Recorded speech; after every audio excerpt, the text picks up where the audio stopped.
Good morning, good evening, good afternoon, whenever you are, wherever you are. Aloha. This is Manny from GoodDogPress, and welcome to my computer room on a late Friday night. Yeah, it's a. And guess what?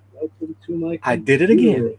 On a late Friday night. That's funny because I started checking my stuff. Yeah, it's me. Guess what? It's me. It's me. It's always me. You guys know that. Because I sent out the link, so I opened up the another box, and I forgot to open up another window, and I forgot to close it. Oh, yay! The old people stream is back. Oh, Pope Fire, Pope Fire, Pope Fire. You suck, Pope Fire. Yes, you do. Really? Oh man, if you seen what she was tweeting out today, it was not very pretty. I'm not going to get into it. That's just too much drama there. All right. So, anyways, I am back, people. Yes, I went on my trip. It was a work trip. It was not fun. Yeah, it was 5-degree weather this morning. You guys can have it. You guys want to live on the East Coast? You guys can have that. I don't want it. I don't ever want it. That is not for me. It's not what this local boy, live in Hawaii all my life, third generation, live in Hawaii. We don't do 5-degree weather. I'm sorry. It just doesn't happen, right? That just doesn't happen.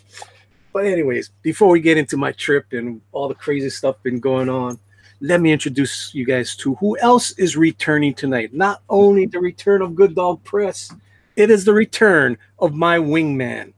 He's been away for a while, but he's here to stay. He's going to be with me. We got some plans coming. We got the great Tank Ferret in the house, people.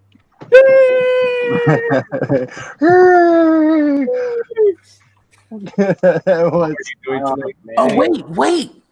Wasn't you MIA for a while and everyone looking for you, Tank? I was MIA. We were wondering, dude, it was a great conspiracy of the missing man.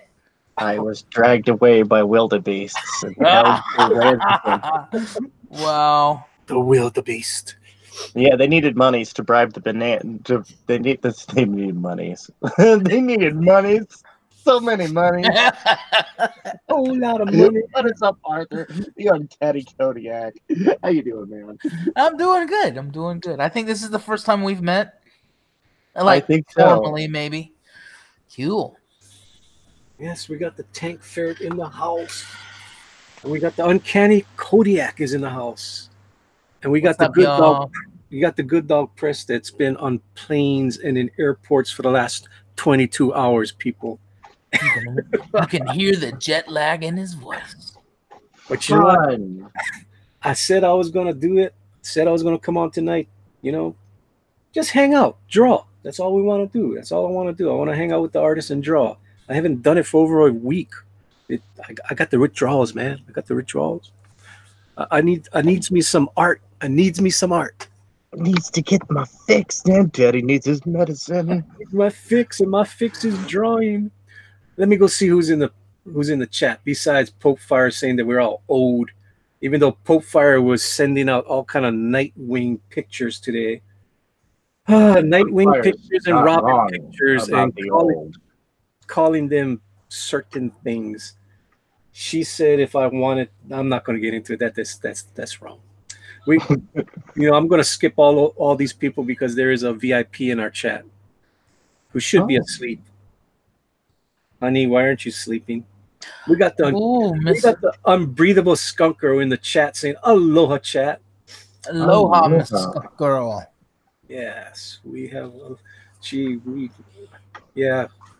I got home and I just told Tank that. She was a sailor, right? Yes, she was. What was her highest rank if it doesn't dox? I don't know. You would have to ask her. I would have to ask her. Okay. Yeah, if she wants to give out that kind of information. I do not. Yeah. I do not devolve that kind of information. Especially lately, we got to be real careful. Yeah, it's getting really weird. Careful about those kind of stuff. Yep. Yeah. Yeah, so I called the Unbreedable Skunker when I came home, and I should not have called her because there was a lot of stuff that was not good in my house. That's Dog, happens dog, when you're out of town. dog dog puke all over the bed. Thanks. Yeah, that was not cool. I was not in town. You know, Skunk Girl wasn't in town. I had my brother, my brother-in-law, my niece all watching, you know, Pope Rogue, but they didn't clean up the dog puke. Yeah, that was left for me. Thanks, guys. Yeah, that's what I got to come home to. Elric is in the house. He's over there. How you doing? Hey, Elric. Elric is saying hello. I'm only 30. I'm not that old. You got to remember, Pope Fire is only 22, 23. Yeah, so anything over 25 is old. Yeah. See, Potefire is right that I am old. My oldest child turned 17. Oh wow. Yeah. That's Well, it. you know what us old people like? You know what He's like, that's it. us That's how old you people got. us old people win in the end because we're already old. We're already comfortable with that fact. We've accepted it. But we get to watch you when you become old. That moment when you realize you've struck that old button and you can't take it back, we'll be there to go, welcome to the party, pal. Yeah. Who else we got in the chat? We got My Nature, My Life, My Passion. How you doing tonight? That is awesome. He's saying hi and saying hello to Pope Fire. Everybody, Elric is saying Tank. Everybody's happy to see you, Tank. Everybody's happy to see Tank on air, and he will be a fixture like he was. He was the one right. in the beginning with me, folks. He's been MIA, but he's back. All right. We got Mighty Geek in the house. When I say in the house, that means in the chat, people. Yeah, you know. Geek. Mighty Geek, how you doing? Saying greetings to everyone. How you doing? Pablo Romero is out there. How you doing, Pablo Romero? Mighty Geek is saying greetings to Skunk Girl. Oh, everybody's saying hello to Mighty Geek. Oh, that's nice. Unbreathable Skunk Girl is saying she's glad to see and hear everyone. Ah, yes. Elric is saying, Mighty Geek, I'm starting to feel better again. I should be able to get into school in a few more days. Yeah, I heard Elric was under the weather. Yeah. It's been going around. I'm still, if you guys hear, I do still have a little sniffle. It's been over 2 weeks, and I still got it. Was you that got Edwin sick? No. No. It was probably that con. It was that just that con. There were so many people sniffling at that con. Oh, it was horrible. Now, I'll get to the con. I mean, if you guys see what I got on the screen right now, that is artwork done by Chad Harding of Harley Quinn fame. Yes, he did a sketch of Skunk Girl. Yes, so badass. And I do have permission to use it. Dun, that's so cool. Dun, dun, dun. If I make some money on it, just send a check. That's about it. Nice. So I will use this as promotional. I won't be making prints of it, but I'll use it in promotions and all kinds of stuff. Would he let you? He said it would be okay. Yeah, I can use it. I asked him, "Can I use this on Twitter? Can I use it for promotional?" He said, "Oh yeah." You know, didn't sign anything, but I'm not going to make prints of it. There's no way I'm going to make prints, but I'll use it for commercial use. You know, just this as advertisement for Skunk Girl. That's what I need is more original artwork. I need a Pablo Romero Skunk Girl. That's what I need to do. I heard he's pretty affordable. Now that I got a scanner, I got to scan a flat version of that Skunk Girl. And God, you've been so busy, I haven't even asked lately. But like I've always wanted to know what my stuff would look like colored. You know, I've done a couple paintings, but I've never had somebody color it. So that would be cool, a fun little thing one day. if you wanted to color that. Of course. I'll bring up the trusty sidekick. I colored his stuff. I colored Dinah's stuff. Yeah, you do. Yeah, you do a lot. I'm actually. I don't know if you're gonna be able to still do that. Finish that story that's in Tales Beyond. But that I'm really excited about that. Why would I not finish it? I don't know. I'm just asking. I don't know. I'm like freaking 90% done with the. Yeah. You guys all see me work on that stuff. I've been working on that damn thing for months. You know. Yeah. I'm the dude that. I'm the dude. That's the dude. That's actually drawing the dude. Okay.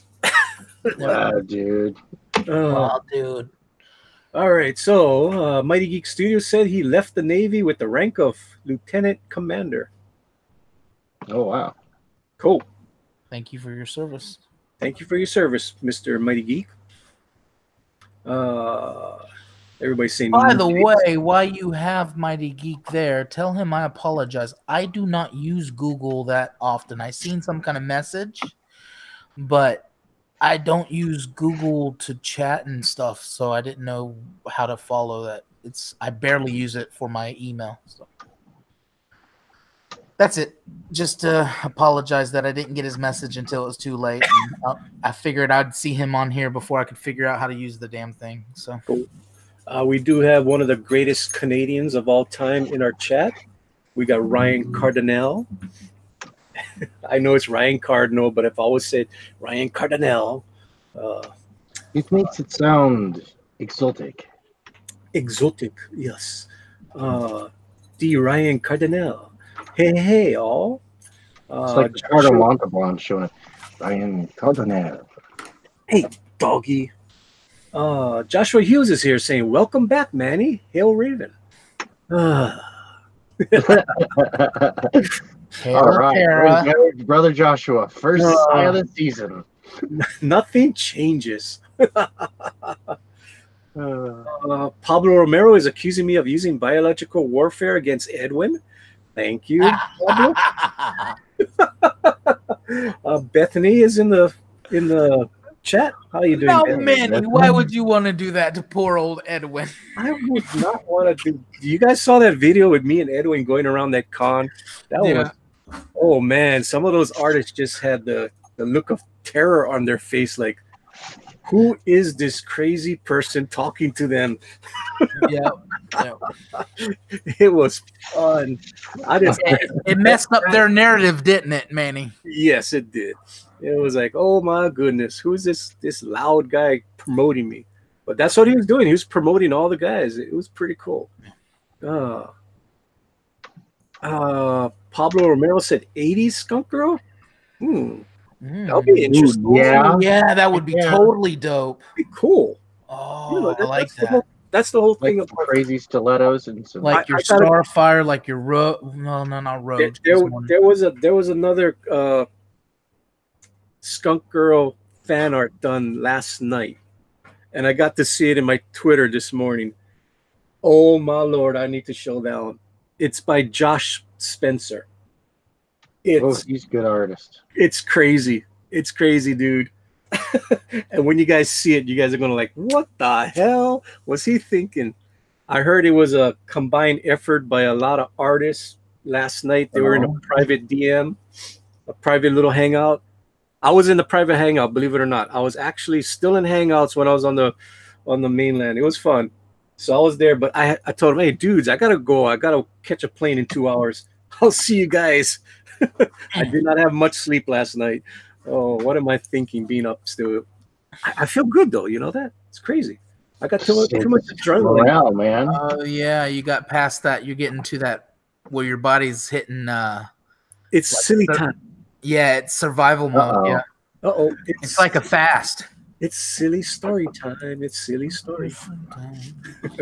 All right. It will be silly story time, not the other one. Yeah, I heard what they were saying about me on that drawn and quartered. Damn. Whoa, wait. I don't know if I don't want to know. Do I want to know? Is it fun? I only want to know fun stuff. It's always fun. There's Joshua Hughes being very good, being a very mighty wrench. He is putting in the links for Uncanny Kodiak and for thank you. Hank Ferret. Hey, I got good wrenches. That's why I don't have a lot of wrenches. It don't make sense to make everybody a wrench when they don't do damn wrenching.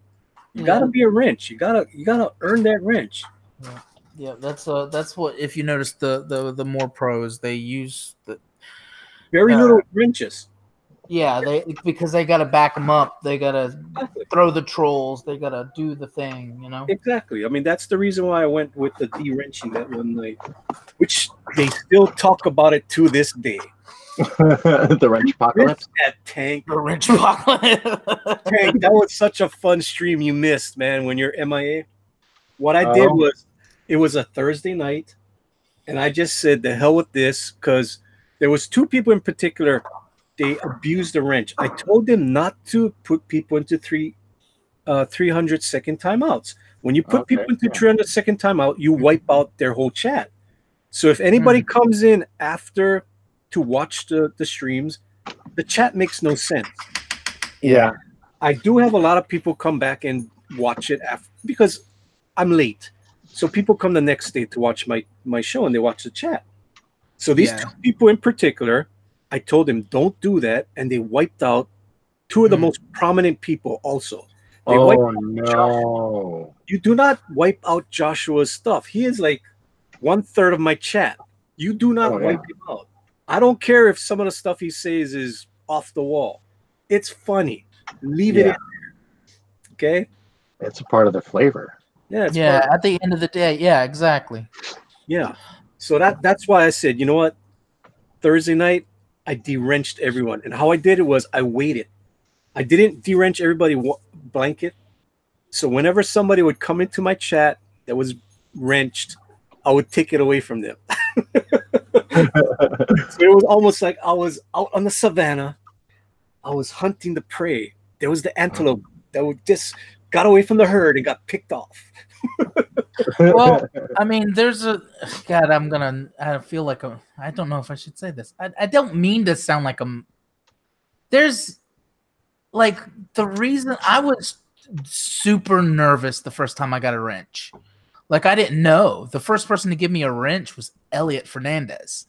And like I had not been online. I had not doing a lot of things. He's like, I just got a feeling about you because we had talked, just on chat and DMs and whatever. He's like, and I had asked him some spiritual advice, told him about my spiritual history and whatever.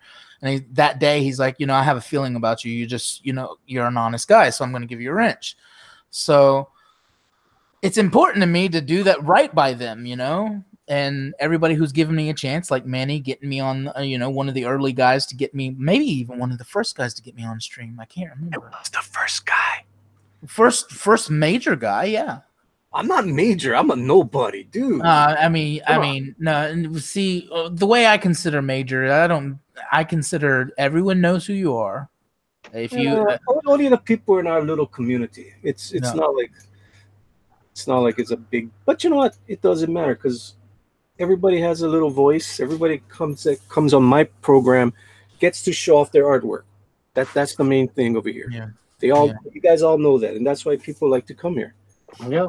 And I try to tell everybody, you guys realize that 6 months ago, this was, even the people who are veterans, 6 months to a year ago, this was new to them. This has all happened so flipping fast. So give everybody a break. If they make a mistake and they honestly say, okay, I made a mistake, who cares? We're not SJW. We don't care. Pablo Romero is making trouble out there. He says everyone knows who you are. No, I'm a little fish in a big pond. Okay. A little fish on a big fishing hook. That's what I heard. It's a little fish. Worm on a big hook. Yeah. The TPS said it too. Okay, what else we got over here? We got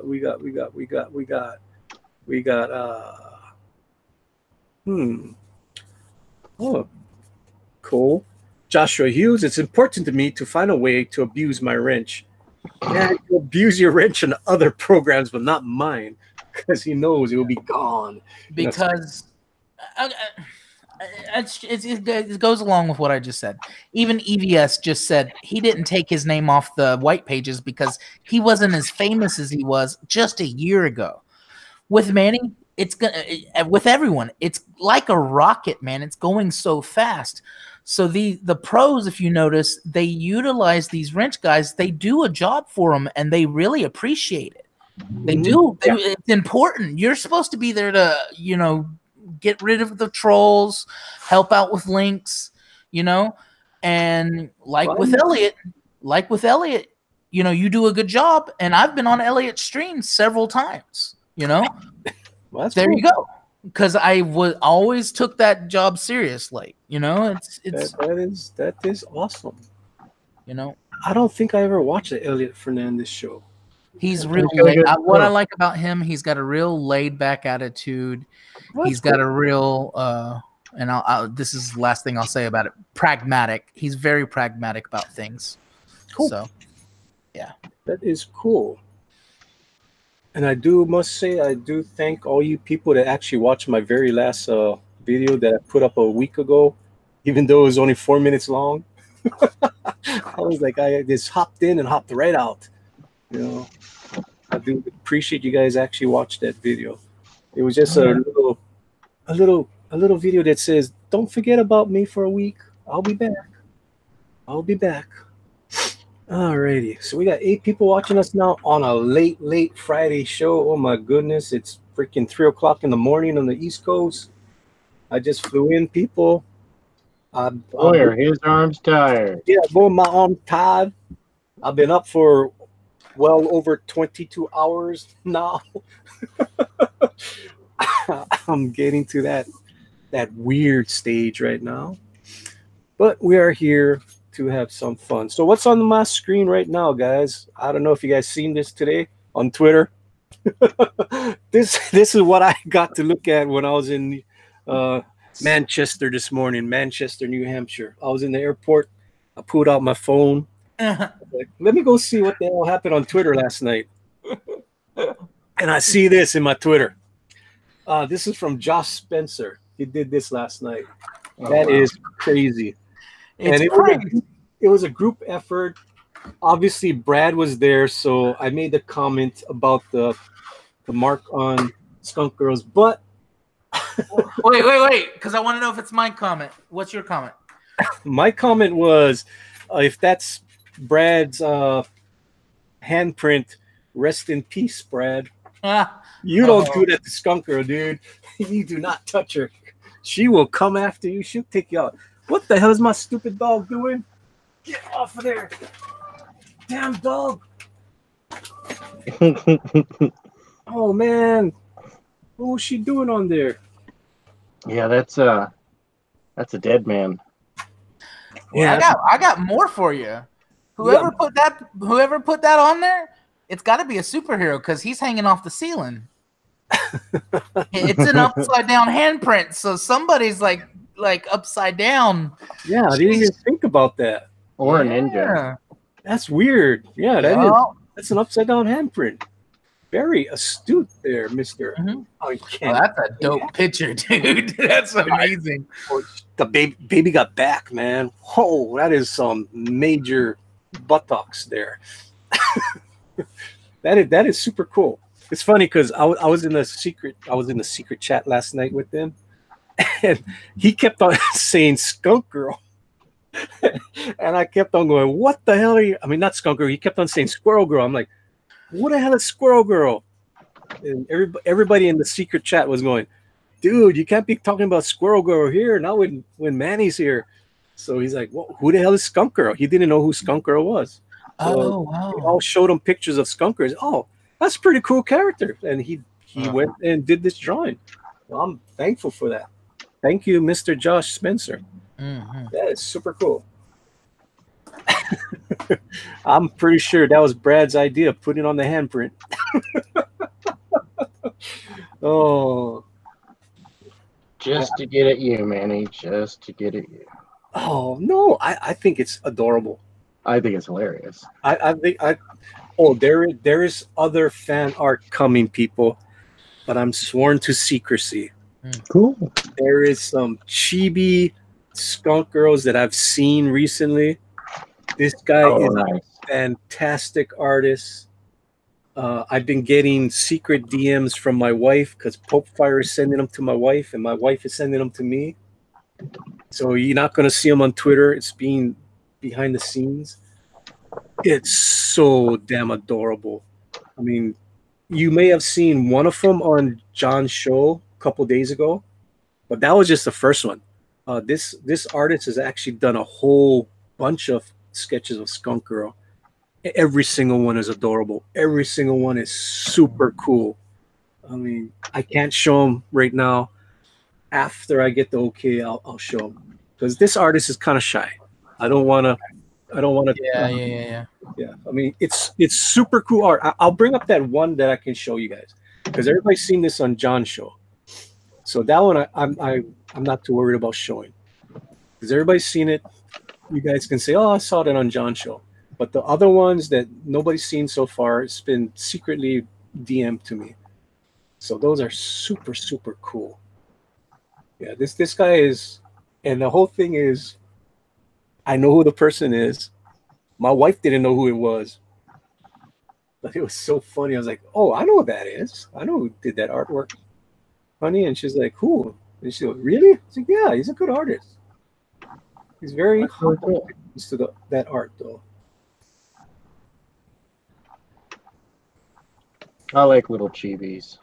Yeah, this chibi's, I mean, Mighty Geek did a great chibi for me. Remember that Mighty Geek? Oh, yeah. On my website, I do, whenever somebody makes a fan art for me, I advertise you guys. I put it on my website, and I put you guys' name big. You know, bigly. Yeah. Bigly. Oh, that's cool. This is so freaking adorable. Dude, I want a figure of that. I want like a toy of that. I want it too.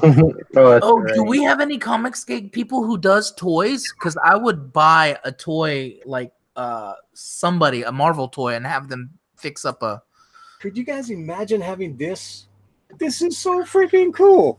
That's really cool. I mean, this is only his sketch, but I mean, this sketch is cool, people. Come on. I cannot do chibis like this. I do not do chibis. So for somebody to do a style like this is just crazy. And of course, a lot of you guys are going to look at this and go, I know who did that art. You guys know who this is, but I'm not gonna say who it is. We all know. I recognize the photo quality. Yeah. I actually don't know. Awesome. That'll make it a good surprise. Yep. Yeah. It's going to be a surprise for everybody when they find out who that is. Yeah, I mean, this is super cool. I mean, that person is flying under the radar as an artist right now. Yeah. They really are. Yes. I would literally pay somebody to make me a figure of that right now. Like, well, if I could afford it. Dude, I was on the mainland and my wife tells me, did you see John's show this morning? I'm like, no. What's about John's show? It's like, oh, you got to go watch the first 10 minutes. I'm like, why? And Pope Fire just, bombs, John's show. She goes in there and goes, oh, I want to show you something that we're going to be using. And she just starts advertising Skunk Girl and John's show. I was like, that's hilarious. Wait, who did that? Pope Fire. Pope Fire just went on there and showed this little chibi Skunk Girl. See, I knew it was just friendly banter between you two. Who? Me and Pope Fire? Pope Fire, love-hate relationship there. Oh yeah, no. That's... Dude, have you not seen one of her last videos from last week when she was talking about all the Pope Fires that live stream? No, I didn't. So I'm one of the Pope Fires that I'm like the uncle to everybody, and then my wife is the Pope Fire that's kind of like the mother to everybody. Yeah, that's funny. Yeah, me and Pope Fire, we're cool. Yeah, it's just little silliness that she does back and forth with me. I don't feel any slighted. It's just fun stuff. We have fun. It's all about making content and entertainment for those who watch it, right? Yeah, I mean, come on. I mean, her. Unfortunately, Dinah thought I was 73 years old. I was like, she's like, Manny, you really 73 years old? I'm like, no, I'm not 73 years old. Who told you that? She, remember Pope Fire said that. I'm like, no, come on, Dinah, I'm not that old. I've got a 11-year-old son. Come on. Oh man, if I was 73 years old, 11-year-old son, I'd be proud of myself. Right? Right? Right. Strong I as would be bull bragging and about potent that. as. Strong like bull. Yeah. All right, Bethany's in there. Still yet, Bethany. Why are you up so late tonight? That's cool. Pablo Romero says 5 a.m. here, which means Pablo Romero just woke up. Elric says it's 12 a.m. It is only 10 p.m. for me. It is 12 a.m. for Tank, and I don't know where Mr. Arthur Brown is. Don't want to stop him. I am the un-Canada Kodiak. I'm in Florida. I'm a Florida bear. Florida Kodiak. Oh, Not as un-Canada as it gets. it's 3 a.m. in the morning for him. Yes, sir. Yes, sir. Oh man, you know how hard it was for me to go to sleep when I was on the East Coast this last I bet. Oh, it was crazy. Oh man, that a certain time in the morning just hit me. I was like, oh, I'm so tired. Oh, this is crazy. But I pulled through. Okay. Mighty Geek Studio. I mean, they're talking about Mighty Geek Studio, Spider-Man or Venom was hitting on SkunkGirl. What? Huh? What are you talking about there? Oh, Mighty? he's talking about the upside down handprint. Oh, okay. That makes sense. That's why you guys are here, to keep me in line. Bethany is saying I love it. She loves the baby got back SkunkGirl. Mighty Geek Studios, or she's saying she loves the chibi. Maybe it's the chibi. It's got to be the chibi, because when we put up the chibi, Mighty Geek said send it to McFarlane Toys, because you said that you wanted a toy like that. Yeah, that would be cool. Joshua, stop giving it away. Bethany says, LOL. I remember that. John Dillard is in the chat. Dillard in the house. Dillard's in the house. He does have the link. So and of course it's Good Dog Press, and Good Dog Press is, we never pressure anybody into coming to this. The only person I've ever pressured was Risey Lee. When I come butt in here. That was it. Other than that, I don't pressure anybody into this. You know, people got stuff to do. You know, hey, dude, it's freaking 12 o'clock at night, Manny. What the hell are you streaming for? I'm going to sleep. I did my D&D stuff. It's done. Let me go to sleep. All right. Yeah. Right. Yeah. I'm kind of down. I'm kind of geeky like that. I'm down with the D&D stuff. Kind of. I'm sorry, dude. I've never done it. I have no clue. The closest I've come to D&D is watching it on Big Bang Theory. I'm like, right. All right. That's not. No. That's like watching somebody else play Monopoly. It's totally boring. Yeah, you can't do that. I don't know. I'm not gonna. You know, people want to do it. That's fine by me. No. I was dragged into it my first time, kicking and screaming. I was not into it, and I got into it real fast because it's fun when you're in it. Joshua Hughes says Manny isn't 73 years old. Oh my lord! But you know what? I did a tweet with Edwin during the Comic-Con, mm-hmm. and a lot of, since I did dye my hair, so I did look my age. I'm not saying I looked younger. I just looked my age, and a lot of people. There was some guy said, "Holy shit, Manny's buff." I'm like, didn't you guys know I was 6 feet tall, 240? I'm not a small guy, people. I mean, you guys have seen the Pirate Manny from about 5 years ago. Yeah, you saw that coach picture that I had. I am not a small guy. I was a nose guard. So, yeah. And I did lift weights a lot. I haven't lifted weights in a long time, but I've got wide shoulders, so it does make me look kind of a big dude. Yes, I'm a big dude. All right. John Dillard says hi to Bethany. Bethany says it's 2:14. She can't sleep. she saw the notification. I'm on here. Thank you, Bethany. That is awesome.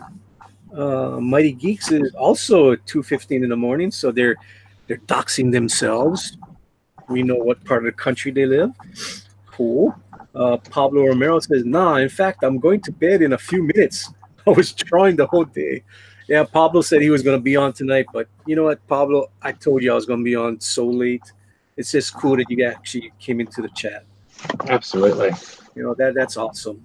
Mighty Geek Studios, Risey is upset that he couldn't get me to join the cult of Raven.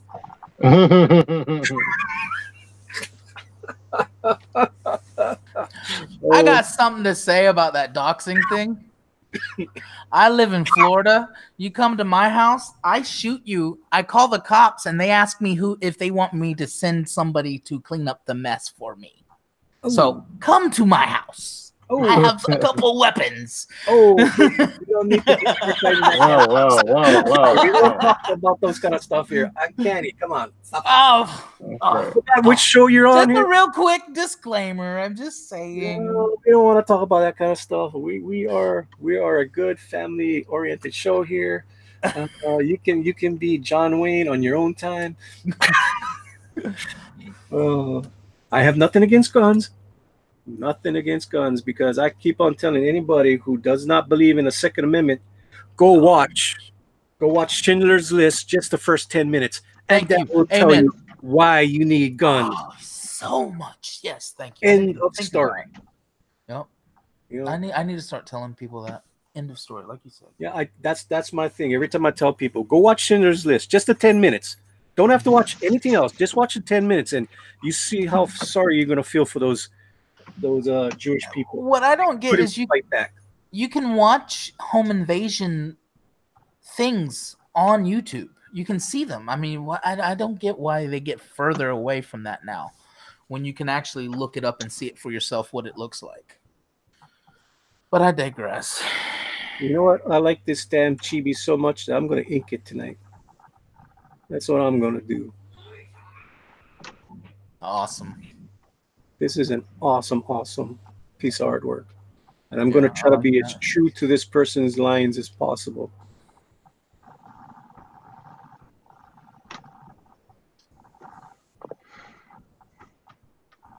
Ted, tell everybody what you're working on, dude. I am working on the cover for Chicken Noodle Soup, a cyberpunk zombie horror comedy. Cool. Indeed. Just most cool. Is it your creation? Indeed, yes. It is actually a. I'll talk about that in a second here. My brain's not working right. I think it needs more nicotine. I think Uncanny is the only guy who has the brain power right now. It's the wine. I came off the wagon. I jumped off the wagon. Good Dog is running on fumes. That's why he's gonna do some inking tonight. I can't think of anything to draw, so just do some inking. There you go. Well, let me take a bite of my tasty sandwich first. Tasty sandwich. It's a double jack. That's what I'm eating. Dude, I haven't had Jack in the Box forever. We don't have a Jack in the Box nearby. The damn double jack was only 50 cents more than the single jack. So I'm like, might as well get the double jack. Heck yeah. You know, I don't know if it's all of Florida, but we don't have. I've never been to a Jack in the Box because. Oh my God! Yeah. Oh my God! Breaking news! Breaking news! Yeah. The Mighty Wrench is in the chat. Mm-hmm. Holy moly! The KG. Oh. Hey, what's up, KG? Oh, awesome, KG. Oh, Joshua Hughes says, "Okay, I'm gonna go sleep now. Good night, Hail Raven." Good night, Hail Raven. Good night. Good night, Joshua. We'll see you in about 10 minutes.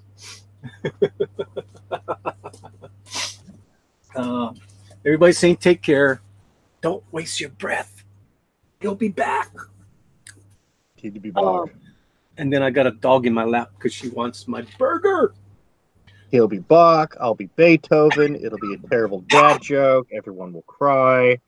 Oh, What? dude. All I can say is this last week I've eaten too much rich food. Oh my Lord. That's the bad thing is when you go on, it's not a vacation. I went on a work thing. Yeah, work trip. Yeah, I did a work trip and I ate out every night. I don't eat out much, people. You can ask Skunk Girl. I mean, our going out is going to a Chinese restaurant. No, dude, that's why when I go on work trips, I try to get myself a motel room or a hotel room that has a mini kitchen. Like I'm like stove, microwave, toaster oven, whatever you got, give it to me. I don't care if it's John a claims hot to be plate. sleepy. John is going to sleep.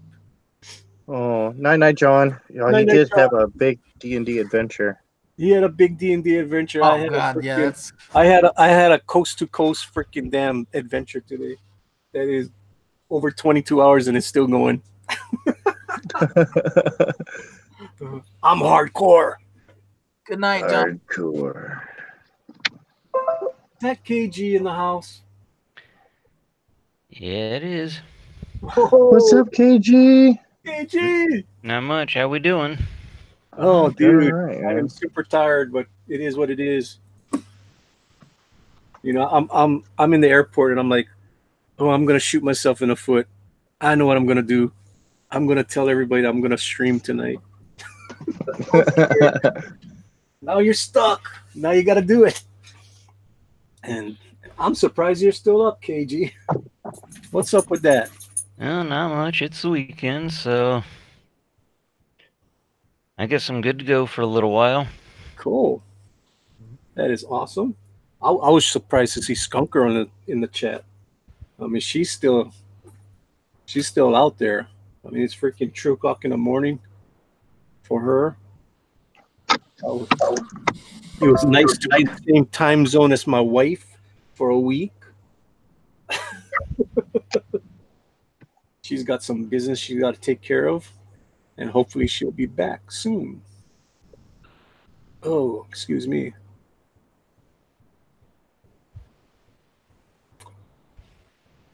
How's things at work, KG? Everything going good? Yeah, everything's going good. Are you still? Looks like Monday I'll be moving to Oh, another office. so you're not going to be in the same office as me. Damn it. Nope. That was the coolest part in the morning, talking about the damn show the night before. What can we improve on? What I did good, what I did wrong. Yeah. So how's my desk look? Like trash because nothing's been done with it. So all my stuff, nobody touched my stuff, right? Nope, nobody touched your stuff. Good. That's all I care. They moved all kind of new desks into our office. So they got rid of my old desk. So I just boxed everything up. Everything looked like crap when I left.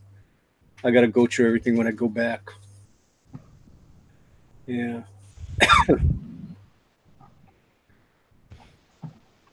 Yeah. You're in your nice, beautiful 60, 70 degree weather, KG.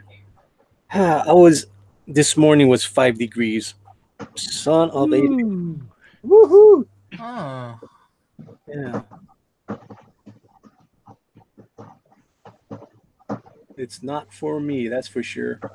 Makes my 40-degree weather seem, my 30 to 40-degree weather seem really Dude. nice. I would have took 40-degree weather any day. I mean, we actually got snow here. Yeah, I was in snow yesterday. How many feet? I don't know. It was inches. It wasn't feet. But still, it's like, what the hell? There's snow on the ground. There's snow falling. Oh, what's this stupid white stuff? Oh, it's snow. It's snowing. Cool. Because everything was slush when I got there. It was all slush, and that's disgusting. But yesterday was nice and powdery. That was cool. That's really cool. I mean, I do like this stuff. Oh, what the heck? Weird. Oh man, yeah. No, I'm tired too. I've had a very long one today, but it's been a very productive one. Getting stuff done, getting a little inking done.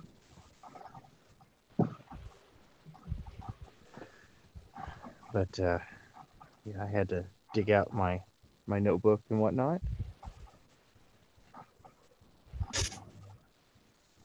Still trying to track down the script for chicken noodle soup. What is chicken noodle soup?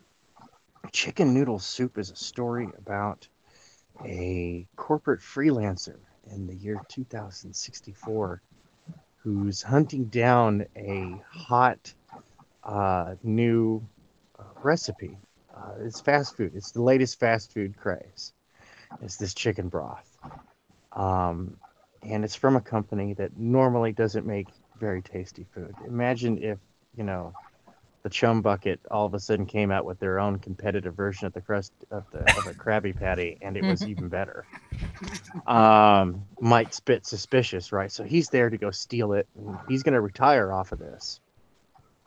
But while he's there, they're doing a safety test. They lock all the doors. They're just going to do a safety test. Everybody can go to the food court and get themselves some free food, and the zombie apocalypse happens while everybody's locked in. It doesn't happen outside. It happens in the mall. So he's got to survive his way out of there, and relief comes 10 days after the initial incident when a relief team shows up with a scalpel unit. Not just any scalpel unit, Scalpel Zero, the prototype cyber droid. So yeah, I think he's got a way out. Every time it's all sorts of fun.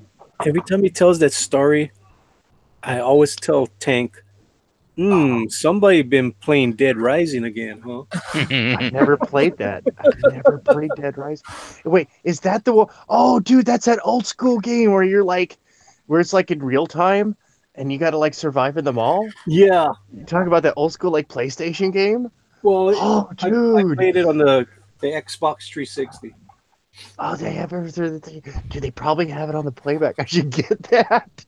Like, I haven't thought about that game in ages. Yeah, I love that game because you have to go make your weapons. So you'd put all kinds of weird stuff together. You would go to the hardware store and just put everything together to make your crazy weapon to fight the. Yeah, they had this 72-hour mode where it was just like.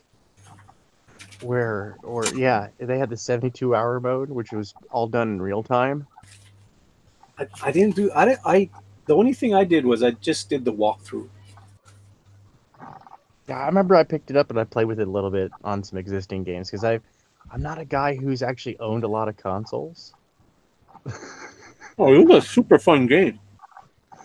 Yeah, no, and I know that they had it for the PC, but I don't have it. I could probably find it on GOG or Steam for real cheap. Yeah, you can get it on Steam. Nice, yeah. Dude, I totally forgot about that one. Does anybody else use a VPN? Yeah. I guess that answers the question. I just bought one today for 3 years. Oh, okay. So I'm just kind of like, hoping to avoid buyer's remorse with it. It looks like something I should have, but is it really? Yeah, I use several VPNs. Sometimes I go set my own up. Depending. Wait, what? If I How do you do that? You can rent a server space and stuff like that, and run your system through that, and run it through a backtrace filter. So that way the buck stops there. So it's still money though. You might as well do it through somebody else. Oh yeah. No, it's so much easier just to pay someone else to do a VPN, and there's several good companies out there. I couldn't endorse one of them. If you need a VPN in a hurry, a quick patch is to use the Opera browser. It comes in with a built-in VPN. It's like if you wanted to get around censorship firewalls. See, here in the U.S., the censorship firewall is not a big deal. We don't have anything Yeah, censored yeah. on the internet. Yeah. Good morning, Nothing. everyone. Hey, good Good morning, Shabby. How you Ooh, doing? Shabby. Chabs. What's up, brother? Hey, I'm That's why doing you well. want to say Shabby, Mr. Bombastic, baby fantastic, let the beat roll. We got Shabby in the house. Who thought I'm buff? He. That's funny because Shabby's kind of the God. heartthrob of us. Yes, The we know group who's the heartthrob. heartthrob. Ooh, okay. Oh, I have pictures of Shabby up in my office. I mean, what? what? The things you're supposed to think, Arthur. Damn. Oh, Lord. Just don't tell about the shrine to Shabby. Oh, yeah. The Shabby shrine. It's not shabby at all. It's quite wonderful. It's not Oh, Shabby. Lord. How you I'm doing glad this? you're enjoying it.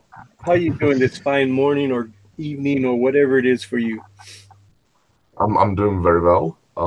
I'm just, starting to get into some chibi SkunkGirl drawing, so hopefully that will work out well. I saw all these chibis that Shabby's been doing, and I'm like, I haven't made it because I see all these chibis, but I don't see any skunk girl there. And you know you made it when Shabby makes a chibi of your character. I'm fixing my mistakes now, You're not fixing no mistakes. I was just kidding with you. Dude, you deserve a chibi. Awesome. They're fun to draw, Wait, was that Shabby all along that drew that? No. Oh, okay. This chibi that I'm doing is another person that's in our community, very very known to us, very well known in our little community.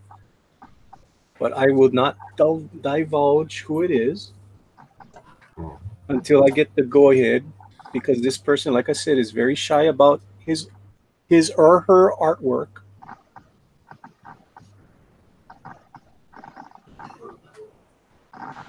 But like I said, if you guys been around our community, most of you guys already know who's doing this.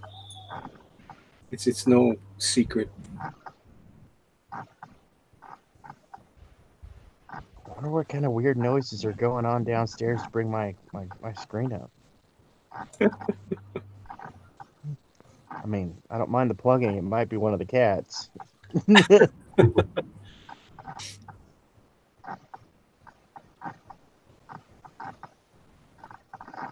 Okay, this is the only part I don't know. He didn't finish the arms, so I don't know how to do the arms. I might do the arms wrong.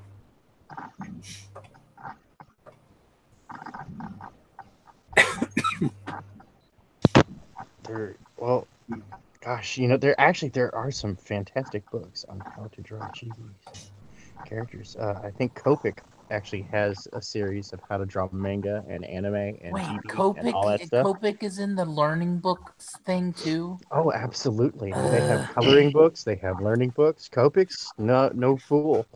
They're Pick a playing lane, a broad Copic. market. Pick a lane. Oh man, that's the way you do it these days. You just pick the whole freeway. You go, hey, look, I got James Bond spiky things that come up from my wheels. What you think about that? You know who has so many different art styles is the guy Christopher Hart. If you ever looked at one of his books, I mean, whatever you want to draw, he'll have a book for it. I mean, he has, manga stuff. He has perspective books. He has noir, and they're really easy to read books. Christopher Hart. Okay, so not this dude. Yeah, no, not this dude. Christopher Hart. Gotta look this up. Oh yeah, no, you told me to look him up. Yeah, I've got a whole bunch of his books. They're fairly reasonable too. That's what I like about his books. They're fun reads. It's not super hard. It's not boring.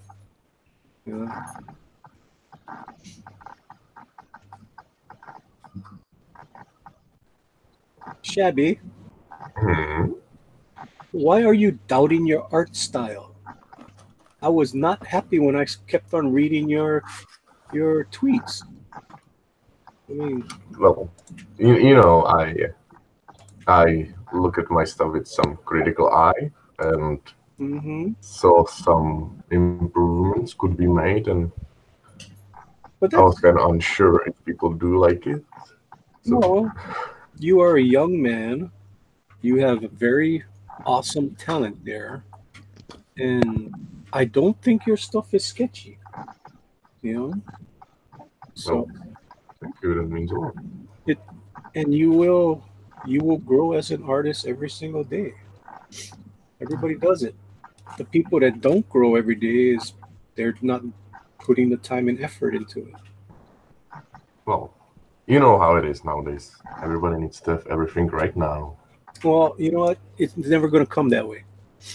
In the art world, it takes years, you know, Oh yeah. and just hammer away at it. You're doing fine, Well, and thank you. Then it that means doesn't a lot. matter. I mean, you could have the most sketchiest. There was a artist called Trevor Van Eaton back in the 80s, 90s. His stuff was just totally different from everybody else. He had a sketchy quality. Mike Grill, total sketchy quality to his pencils. Okay? Neil Adams, look how much lines is it on Neil Adams drawing? Bernie So Wrightson, Mark Texera, yeah, Mark. Oh, you hit on my idol. best ghostwriter artist ever. Yep. Just yeah. like I'm gonna say, my So best Batman artist is Noam Brayfogle. yeah, so sketchy is not a bad thing. You know, it's just your style that you've got right now. Yeah. So it's not a bad thing at all.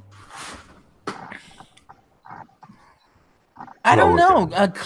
Clean books are hard for me to read. They're too clean. I like gritty. I like sketchy. Yeah, You know. I like them too. I mean, it depends on what you're drawing, especially if you're doing your barbarian style. I think sketchy is perfect. Yeah. But I don't think you're sketchy. That's the whole thing.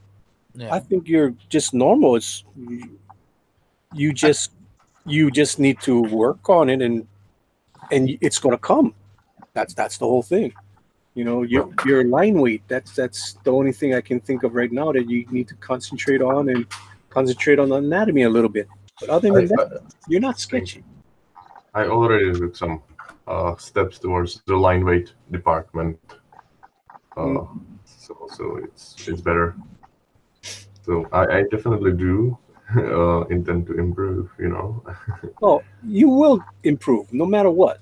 I mean, if you're a true artist that wants to draw every single day, you guarantee you're going to improve no matter what. It's going to come. And especially if you're in the circles that you're in right now. You're running with everybody who's an artist here now. So we're feeding off of each other's energy. We want to do better. We want to make sure that we're keeping up with the pack. We don't want to be left behind like, oh, he's getting so much better and we suck. So it's making us, improve ourselves. You know, That's all this that's creative you know juices. that's such true. And I absolutely love that you said that. And this is just such a unique opportunity for me because I can sort of leave off of you guys who are obviously much more experienced artists than me, and I can actually, the learning curve is sort of much more steeper, but Well, it's and super fun. experiment. Don't be afraid to fail. Experiment. Just get crazy with it. Get funky with that cheese whiz.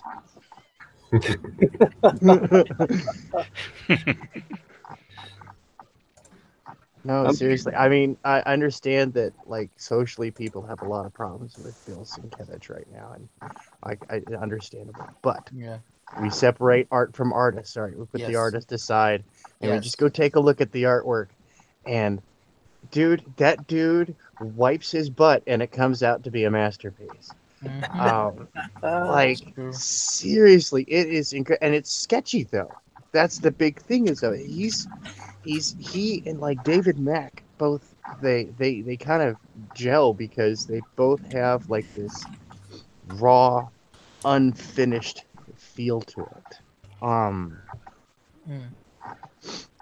And because really only one person in all of comics history has ever been reviewed to have never wasted a line, and that's Norm Brayfogle. And like every line of his was intentional. Every little bit of shading, every little pull, all the thickness of the line weight, everything was intentional. The guy was a commercial artist before he got into comics. So from design point, everything was intentional. So yeah, but comics, like, he's a rare exception. Most polished artists like that, they don't succeed. They don't get immortalized. You know, you look at Jim Lee. What, Jim Lee's sketchy as heck. I mean, granted, it's gorgeous. It's still sketchy. Yep. You know, I'm probably below what he is, of course, but you know, the way y'all was just describing that, you know, as another thing I'm mediocre at is music. But one thing that I have gotten far enough with music to know is that to other people who's listening, even people that might be educated, I might be sitting there playing a song. I may mess up the song. I may know that I messed up the song, that it's not structurally the way it's written down. But since I caught myself and played in a different key or a different chord, I played to your ear. It sounded, oh wow, that was something, that was magnificent. He knew exactly what he was doing right that part, and he did this great thing. And I'm wondering if these guys like Bill, you know, the only name I can remember that you mentioned was Bill, but there was others. Do these guys just know their craft so much that even when they mess up, it's like you're like, wow, that guy's a genius? Yes, you'll find these guys often. I don't actually remember the exact quote, but they'll quote Pablo Picasso and say that you know, a person has to know the system before they can break the rules. You know, they have to know the rules before they can break the rules, and that's why these guys break the rules so well. They understand. Then there's a lot of intricate rules. I mean, it's like, dude, you thought Risk was a complicated game. Yeah. we got Santa Raven in the audience. Hail Raven. Hail Raven. Hey, Raven. Disposed member of the cult of Raven. Has been taken over by Joshua and Kat. My nature, my life, my passion is back again. Awesome. Saying hello to everyone. How you doing? I am doing a chibi Santa Raven from an unknown artist who will be not named tonight. I'm just doing a little ink job because I think this artist is fantastic. This artist should be on shows showing his artwork. And I think everybody agrees with me on that. Oh yeah. But you know what? Yep. To the person. We don't try to get that person on here. When that person is ready, that person will be showing his art, his or her artwork. Don't want to give it away who that person is. Dun dun dun. But I think this chibi SkunkGirl is amazing. No, it is a really cool SkunkGirl. I love it. This is the second chibi SkunkGirl. First chibi goes to Mr. Mighty Geek. Way back, people. Back in September, I think he did one. Either September or early October. Mighty Geek sent me those pictures. I was actually surprised how much people do like the chibi ones. Oh yeah. At that Comic-Con that I did, pretty much that's all I was selling was the chibis. Not too much of the really good stuff. I don't have chibis, so I didn't sell any of that stuff, but I just sold my regular prints. So tell me, how was it? Did you have fun? I had fun. I knew it was going to be a very financial success because of the time of the year. It's really a bad time of the year to have it, and even other artists they were not making that much money. So to break even at this show was a good thing. I didn't have to make much money because I didn't spend too much money on this. Uh, I got my admission stuff kind of cheap because they screwed up on the last time that I did the Comic Con. So my price compared to other people was a lot less. I don't like I said I don't even know if I made a lot of money because I wasn't there for 1.5 days. I gotta go ask my brother how much money he made when I was gone. You know, so and my brother is not gonna be trying to sell Skunk Girl. He does not have any sales experience at all. So at least I know Skunk Girl. I can try to sell somebody on it. My brother was just there to man my booth. So I'm pretty sure there was not much sales. But that's fine. As long as the presence was still there, as long as he hand out flyers and stuff, that's all I needed. I would have loved to have been there all 3 days, but when God tells you to go, you go. So that's what I did. And I'm back. Hey, folks, I'm gonna have to jet. I'm really not feeling so hot. That's fine. Tank, just. All right, I'll meet you guys up later. Tank, it was good to meet you, brother. Thanks for Good to coming. meet you, man. Good Good to see you guys. Get better. Hopefully you feel better tomorrow, Tank. Yeah. I'm gonna get some sleep, man. Get some sleep, dude. All right. See you guys tomorrow. Night, Tank. I remember Tank Twittering me this morning early when I was up. I'm like, Tank, My stomach is not feeling good. yeah, go take care of yourself. So we're gonna send this stream on over to Uncanny Kodiak is gonna talk for the rest of the night. Did you guys hear the one about the? No, just kidding. That's all I Oh got. no! Now you gotta tell us. I don't know how was that. That's all I had. That's all I got. You can't do that, That's man. just, I wrote this joke today. I've been working on it all week. You can't just do that to us and stop. 2 guys walk in the bar. That's all I got. Help me out here. That sounds like the old Howie Mandel joke. 2 guys walk into a bar, which is kind of stupid because you figure the first guy hits the damn glass, the other guy wouldn't do the same thing. He had like multiple versions of that, didn't he? Like 2 guys walk in a bar. It hurt. Yeah. That's the first time I heard that one long time ago. Howie Mandel was awesome as a stand-up. Oh, did you ever, when he first came out, he did that stupid damn plastic glove over his head. There was a show called Make Me Laugh. Do you remember that? Vaguely. If you haven't, go YouTube it. Yeah, that's. I'm pretty sure KG remembered it. Yeah, he had a character just like Bobcat Goldthwait did. He had a insane, coked out, if you will, character. Yeah.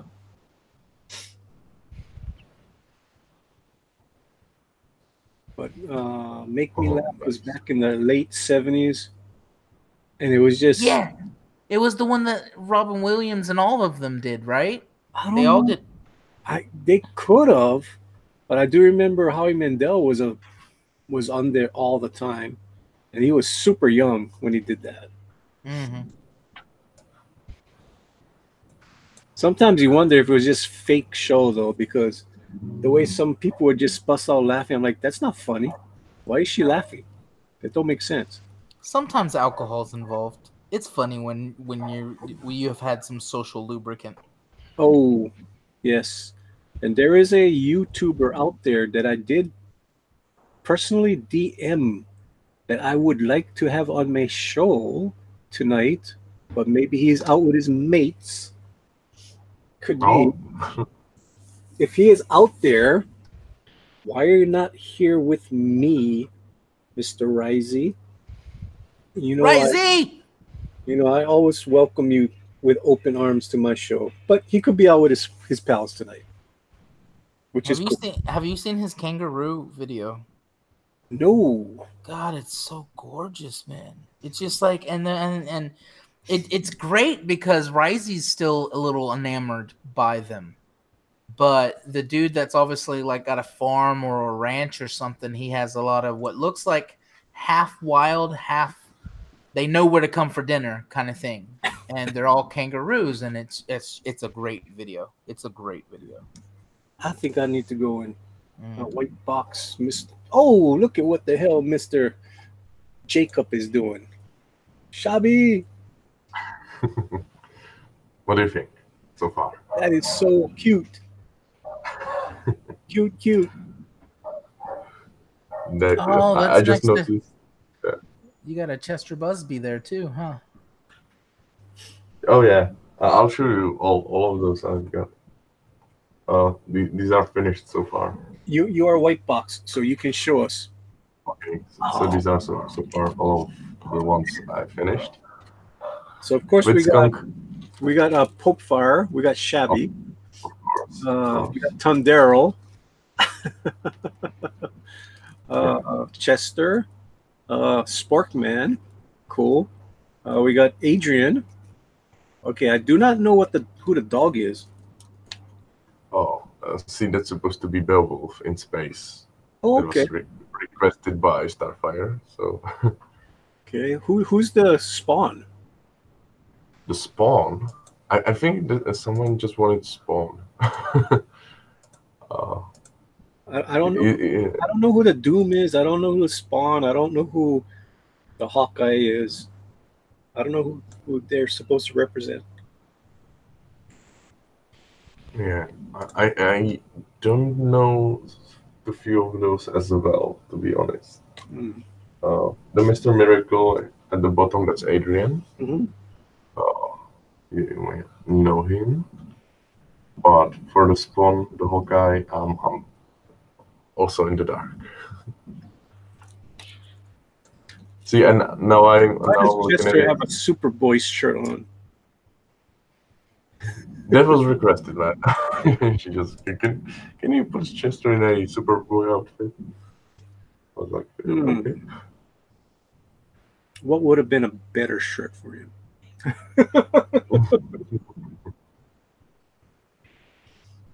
Yeah, but now I see I have 3 more to go from her. So that's gonna be fun. Who's supposed to be the guy by Chester Busby?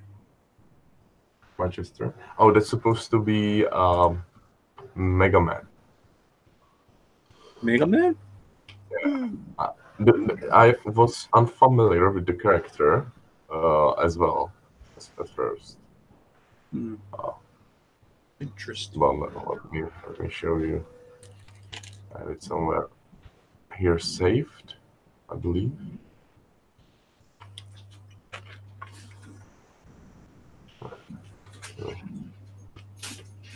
They are cool, that's for sure. Here. Mega Man.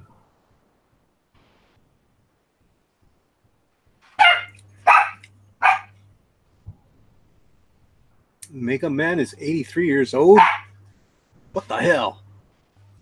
Yeah, so I'm kind of interested in who this one's gonna be. But there are definitely some fun additions coming in, including SkunkGirl. I like the blue lines. That's pretty cool. Like the blue line sketches. Oh yeah, it's so much easier for me, to do it in blue. I don't know. Well, it's softer and easier to see. I like drawing in blue or drawing in red. You drew in red? Hmm. I like drawing in red pencil. Yeah.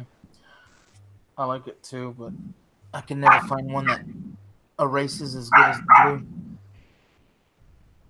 Well, you don't erase it. Once you put the line down, it's done. Mm. Just like even and there goes my dog. Why is she going crazy? Doggy.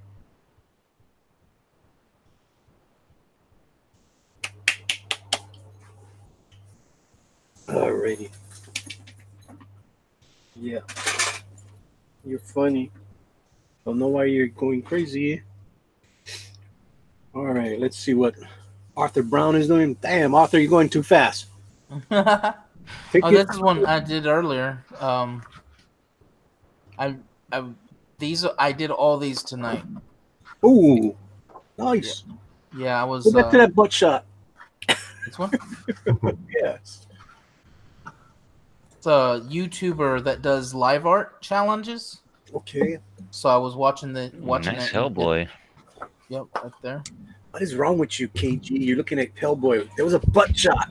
Yeah, I We're see that boys. too. Comics. wrong with you? That one. Oh, whoa, what the hell was that? That Whoa, one whoa, whoa, sucked. whoa, whoa. Oh, yeah. I don't know if I can show that on. Oh, my I know lord. I can show it on Instagram. I don't know about. There's that one I did here, and yeah, I was trying to do fast sketches. I've been trying, like I said, I've been kind of down on myself about my art, so I wanted to get back to what I knew. I've been doing digital too much. It kind of, I know digital is a necessity, but it can take some of the love out of it sometimes and become too much of a chore. So I have to get some paper out. Digital is not a necessity. Who's giving you this garbage? I don't know. I just feel like I'm not going to be able to do my book without it. I can't draw Bro. on paper. No. No. There's nothing wrong with doing it traditional. No, I didn't say there's anything wrong with it. I'm just not. I'm never going to be an Ethan Van Sciver. I need to use what tools I have. Why not become an Ethan Van Sciver? Because remember, I'm a writer trying to teach myself enough about drawing to give the person reading a good product with my art, but tell my story. My story's been written 10 years ago. Now I'm trying to finish teaching myself to draw it, kind of thing. Okay, now, first advice to anybody who's written a story 10 years old, don't be married to that story. Oh, no. I'll tell you like I'll tell everybody else. Nobody's ever going to change my mind. That is my baby. That's why if I lose that story, I don't do comics. I have no interest to do other comics. But if I'm saying you don't have what you wrote 10 years ago, you could tweak it a little bit to make it even better. Okay. I don't know what you're doing. I don't know what your story is, but always be flexible. Always be flexible. Don't be too narrow-minded when you're doing your story. Well, you're right. You're right. And it's kind of it's by talking to you guys, it's kind of like I've kind of evolved with having other stories to get me there to my baby project. Does that make sense? Mm-hmm. If I would have gotten to John Dillard sooner with an idea, I had an idea for, Tales Beyond the Gate kind of thing. I'm like, oh, I got something that would fit in that. But I had forgotten all about this short story that I had written, and I'm like, wow, that would actually be a great comic, couple pages long. But anyways, so yeah, I've talked to Elliot about some ideas for like a superhero universe thing. So yeah, but it all has a light at the end of the tunnel, which is telling I have scripts upon scripts upon. And think about this, Manny, because I've heard that before, and they've said that before, and I get what comic writers are trying to say. But this isn't like the old days where we had editors saying, "Oh, I'm not going to let you do your story." This is about doing your passion project. Mm-hmm. And if somebody would have told the guy that did Lord of the Rings, mm-hmm. Tolkien, if somebody would have told Tolkien, don't get married to this thing, he wouldn't have had books and books of this world building he had done. What I mean by that is you got a plot, you got where you want to go, but little details can change. Yeah. That's what I mean by don't get married to it. What you thought 10 years ago was super, super cool. You're absolutely right. You reread it and you're like, what was I thinking? So if it happens, that situation, You know, like I said, don't be married to it. Just Right. tweak it a little bit. You know what else has You're not happened? changing your story totally. You just gotta be flexible that you know some stuff needs to be changed. My Skunk Girl, I'm gonna have to redraw a lot of it, and that was what I was gonna do from the beginning. You know, do my foundation. If you guys watch how I draw, my thumbnails are really super loose, so they get tighter and tighter and tighter as they go. But I always go back to the drawings like 2 3 weeks later and see where I need to tweak on it to make it better because I'm not married to the image yet. Yeah, I mean, yeah, I yeah. can show you guys the panels that I am married to that I'm not going to change, but there's so many other panels that I will change eventually. Look at that. No, I agree. I'm gonna be shilling for Tales Beyond the Gate right now. Look at that. See how I do that? See how I sneak it in there? I bet John didn't know I was gonna do that. Dun, dun, dun. No, I agree. Matter of fact, having a story that went so long, there were things I wrote in there that I knew were totally unique and hadn't been done before. But now with the internet age and with everything at the touch of the button and consuming shows whole seasons at a time, I've seen things that was like, oh, now my story is kind of looks or that character, this character or XYZ looks derivative of this show, and I'm not married to it, so I can change that, you know, or this, like the main character, something as big is changed about him. So I definitely, as you start putting it down on paper, there's certain tweaks you have to make, and I'm starting to notice that. Yeah, so like what I got on my screen right now, Oh yeah, it's coming together. I still haven't done the guys on the bikes in the background. I still got to finish up the girl in the middle. She's not done. The top panel is pretty much done. The birds falling in the second panel, they're good. She's not done yet. Obviously, the face needs to be done and all that stuff. So, but even though I might go back and change it again, I'm not totally, committed to this yet. Once I get all the pages together, then I might be committed to it more. This panel, I'm 99% committed to this. And you guys are wondering what is wrong with it. I don't like the legs. I don't like one of the legs. So I'm gonna have and the hand. Other than that, I'm almost 100% committed to this page. Go back to the page before, if you don't mind. I love the gate, by the way. The gate is looking sexy. Yeah, if you notice here, she looks a lot younger than your other page. You might take a notice of that. True. In the middle one, just the middle one, she looks. I loved her power walk, and then I've seen the gate, which is one of my favorite pictures. My favorite, is the one with the silhouette. I love that page. Oh, that's my favorite panel too. Yeah, I mean that last panel. I don't know where the hell I came up with that one. I mean, that was just inspiration from I don't know where. Yeah, I run into this too. There's some things you can draw, and then you get the pages together, and you go, okay, I see some timeline errors, But this has got me intrigued. First of all, this page says a lot of things, dude. I mean, I love that page. This is the panel that we're talking about. Yeah, man, congratulations on getting that house so spooky and so epic. Well, the whole thing with this house, if you notice, the house is all slanted. It's supposed to be slanted, ready to fall down. Yeah. Purposely, it's supposed to look crappy. And you can see it does go on a slant. But that's what I wanted.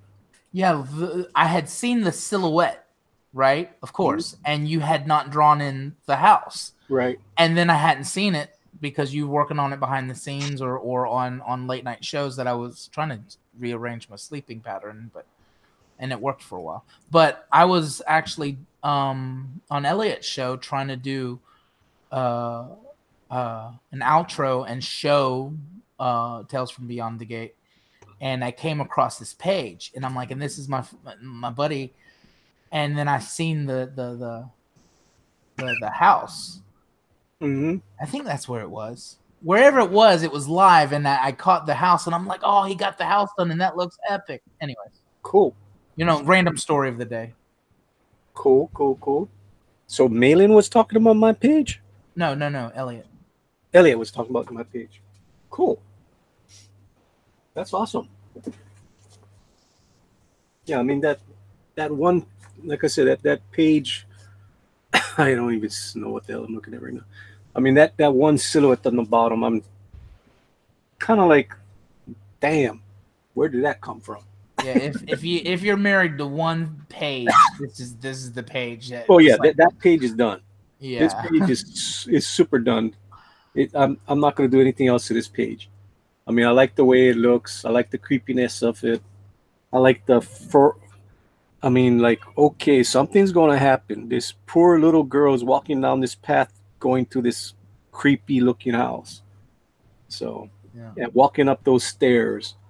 So, we know something's going to happen after that. How many times did you draw ideas for that last panel before you got that tilted? Let me go see if I can find that last panel. And you're going to look at it like, what? That's it? I think it was only one time, dude. It's a one shot. That's awesome. Yeah. It was. Yeah, here it is. I'll open it up. Okay, okay, this is what I work on. This is a Ooh, I like these. This is neat. Okay, this is how I process. Yeah, this is my process. I lay it all out in one sitting. These are super small. I mean, this is a 11 by 14 page. So I just folded it together so that you can see it's 8 panels on the page, and that's it. I mean, you can see from the first page, all it is girl walking by a gate. It's super loose. I just want to get my ideas down, and then I'll put these, scan them in, and I'll, chop them up into various pages, and I'll start digitally drawing them, and then I'll get to a point where I'm going to just ink right over it. So this is the panel. There's the panel, believe it or not. That's it. It's just a simple, she's walking up a steps, and I know in my mind it's going to be silhouetted. That's all. So when you go from that to this, how is that possible? That's how my brain works, people. Believe it or not. So humble. That little thing there becomes this. And it comes because of my painter background. I do a lot of pinups and painting, and you don't want to make your drawing so stiff, because if you make your drawing stiff, your painting is going to look stiff. So that's my mentality. That's why I keep everything so loose, because I know it's tighten up. I love that even that addition of the white over in the corner, like it's a good flowing picture. You see what I'm talking about over on the left hand? Yeah. Just what is a white silhouette? Is it still a silhouette? It's kind of like a stylized lion. That's what I was going for. But it's not really a lion. I just figure, I'll just go make some kind of gargoyle kind of thing. Something weird. Vines and overgrowth. There's vines. There's all kind of little grasses growing. So it could be anybody's imagination what it could be. All right, Manny, I have a alarm beeping at me on my phone that it's 4:00 in the morning. What are you doing up, dude? I'm off my fast, so I'm kind of treating myself to. And not only that, I haven't caught you for a while, so that was kind of thing. I seen you pop on my notifications or something. Either whatever that thing is. You sent a message out that I'd be going on for an hour, so. Yeah, I waited for that. I was waiting for that. Well, I said I was going to go on tonight, and I figured I'd just come on a little bit. I know it's super late. I didn't expect anybody to come over and hang out, which is pretty cool that you guys did come out and hang out. Yes. But yeah, I'm going to go still stay here with Shabby.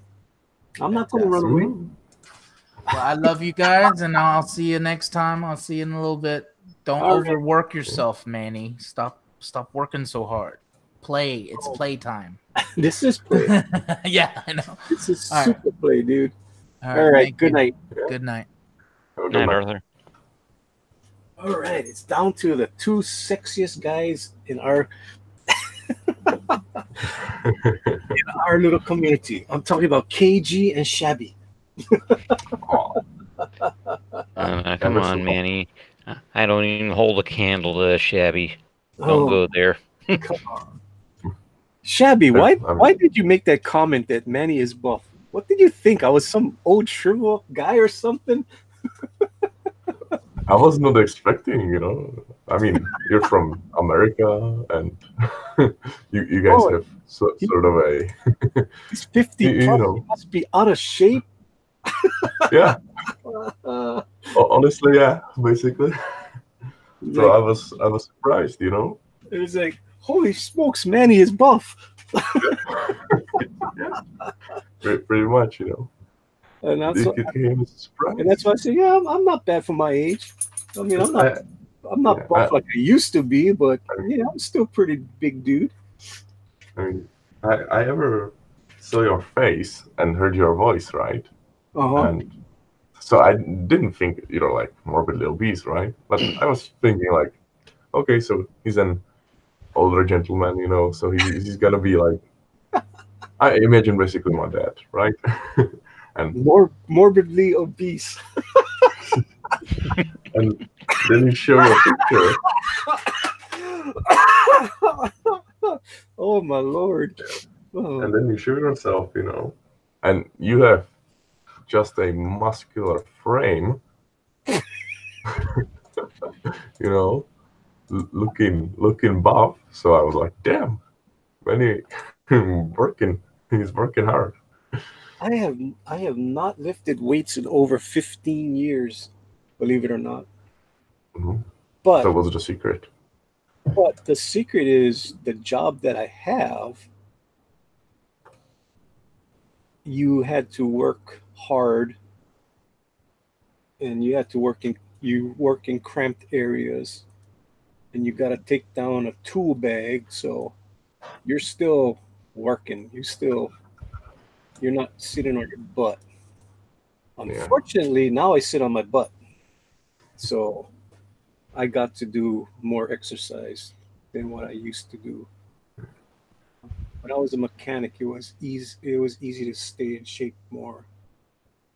But the Yeah. funny part is now that I'm drawing, I'm constantly doing crunches. So that could be a reason why my belly is not as big, which is good for my age. Oh, So, I mean, I draw pretty much every night here, and I'm bending over and hunching over, and my stomach is always tight. It's weird. see, drawing helps you with fitness as well. Yeah, it does, and it helps you lose weight too. You're not snacking. You know, I mean, how many times you guys hear me? Oh, I gotta go eat because I don't eat when I'm drawing. You know, Yeah, I'm forgetting to eat as well. yeah. So I don't Right. get people that draw and are fat. Oh, yeah. I don't get it. It's like I'm still big. I'm not a skinny guy by any means. I'll never be skinny. I've always been a big guy, no matter what. But that's better, right? Yeah, I yeah, mean, who wants to be skinny yeah. I don't when want you can be buff? There's many. be buff like Manny. That's hilarious. Shabby did a tweet. I don't know if you seen it, KG. When he Yeah. said, when he grows up, he wants to be like Manny. I was like, no, be yourself. Shabby needs to be shabby. It's a good form to have, you know, the many form. The Manny farm. I'm smaller than you, though. I'm not as tall as you. You're tall. But look at that beard, though. That's something to trade in for it, you know. I've always had beards. I like beards. Yeah, me too. They But were kind of destroyed lately, with everyone on like having them and whatever. well, some But, some people grow beards and they look horrible. oh yeah, You gotta have the really good, like my beard and your beard. They're soft when you look at them. They don't look scraggly. My damn dog is really pissing me off.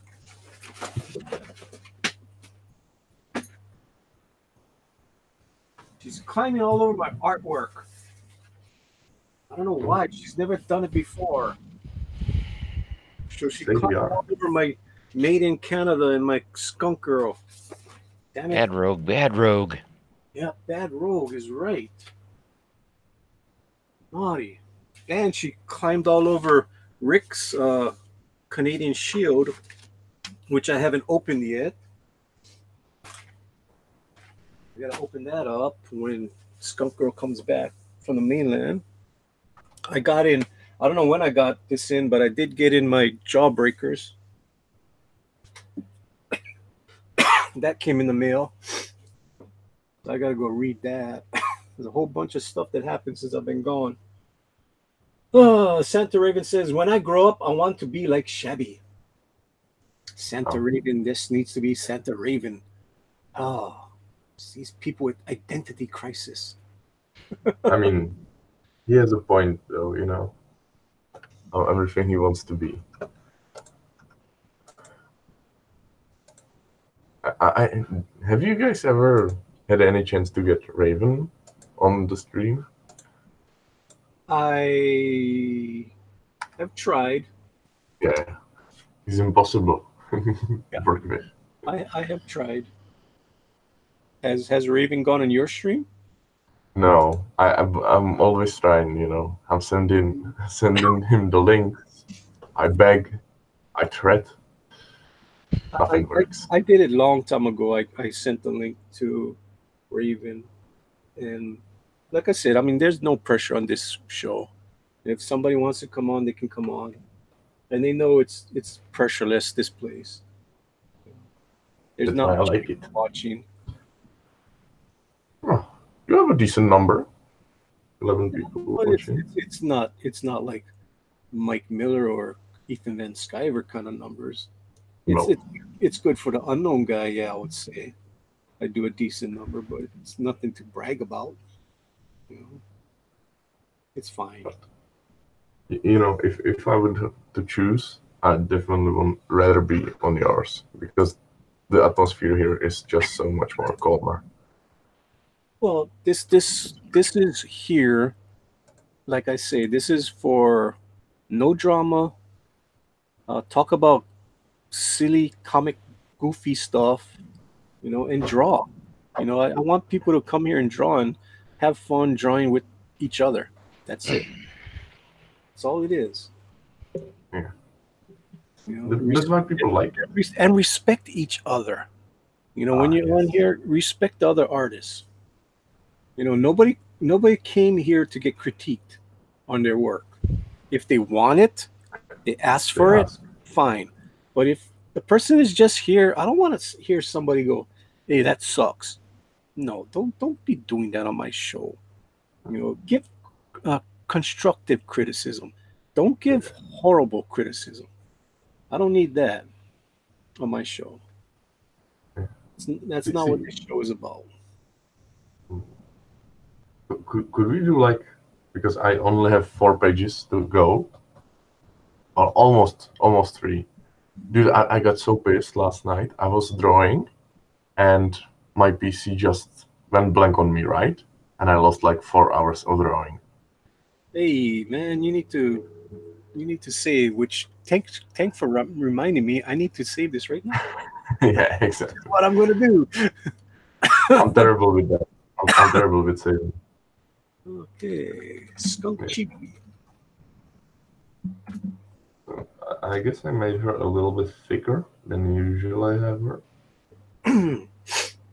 I just want to reiterate that I think that this artist is awesome.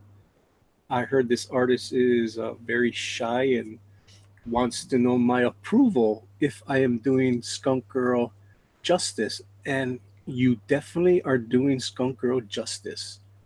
I could not do this kind of artwork. I know I can't do chibis. So for you to do these chibis, it is awesome.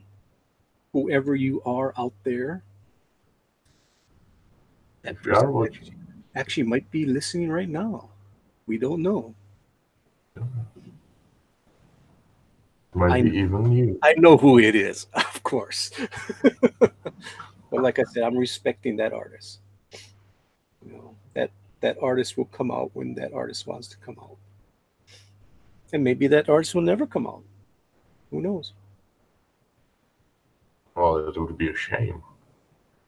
Like what? It would be a shame. Yeah, it will be a shame because that person really has talent. Exactly.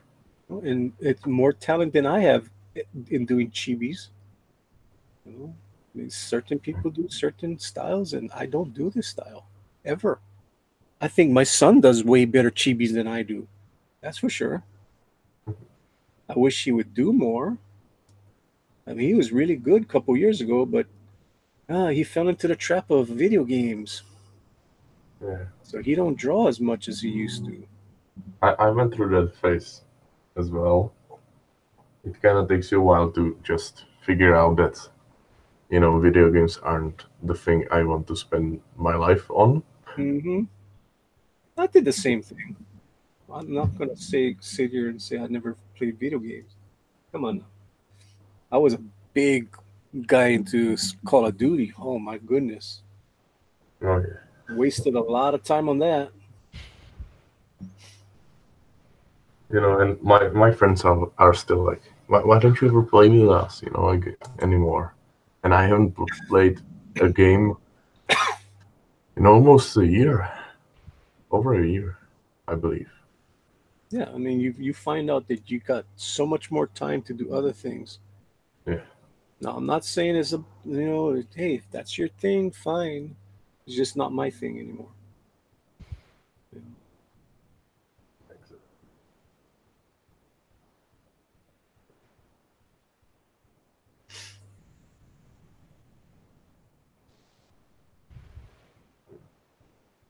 See, I don't even know if chibis are supposed to have line weights or just one single weight for lines. I'm just putting line weight in because that's what looks appealing to me.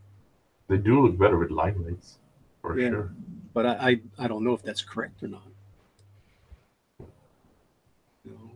You set the rules. No, well, this is Manny's inking version of a chibi. I could be totally wrong. Um Santa Raven says, "Who drew that?" Like I said, Santa Raven. When that person wants to come out and say who it is, they can come out and say. I'm not gonna. I'm not gonna out that person yet.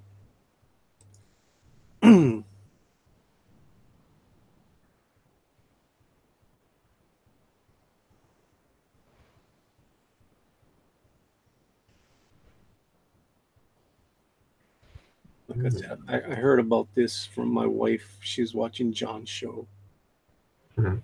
and Pope Fire was promoting this. She wants to make stickers for the for the Titan Squad Oh yeah. for fundraiser thing, which is I'm fine with that. You know, as long as it's for a good cause, I'm fine with her using my IP. Especially Apparently, it's sorry. an IP. It's one of our more popular IPs from all us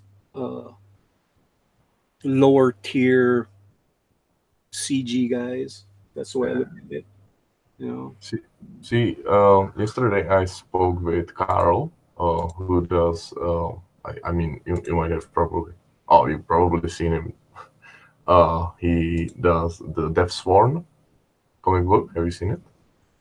No. And no, amazing artist, absolutely mind blowing. He Maybe does these. I don't. Yeah. So I spoke to him, right, and he basically said what might be a problem with the lower tiers books is they don't do their own Mickey Mouse. And it makes so much sense when he spoke, because he has this character with very unique style, unique look, just like, SkunkGirl. And I think SkunkGirl is your Mickey Mouse in a way. She's absolutely recognizable. Definitely, she's my She- Mickey Mouse. Exactly. So Definitely, she is my go-to character right now. yeah, and that's gonna be just so much better in the long run for you, because you're already recognized for SkunkGirl. You think SkunkGirl, you think GoodDogPress. Yep. I don't think I have that. So She is my premier character, that is for sure. yeah. See? And I was like, oh man, I should get my own Mickey Mouse. And Todd D. Wolf goes, I don't know how you're doing it, Manny, because character named Skunk Girl should not work. it should turn people off. There is no way people would actually want to read this book. But she does have fans. I mean, she does. I do have so much fan art. It's crazy. People like Ant-Man, That's Well, Ant-Man's cool. well, yeah, SkunkGirl's cool as well, right? Oh, Skunk Girl's sexy. Look at this adorable little chibi.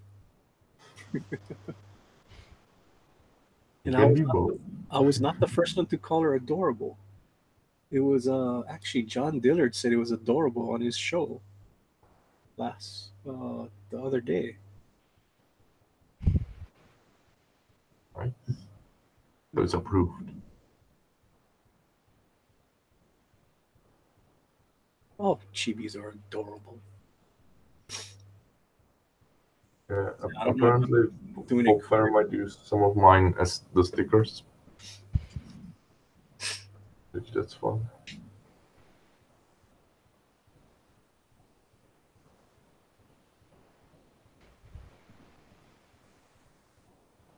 Everybody knows Cyberfrog. Everybody knows Red Rooster, Lone Star.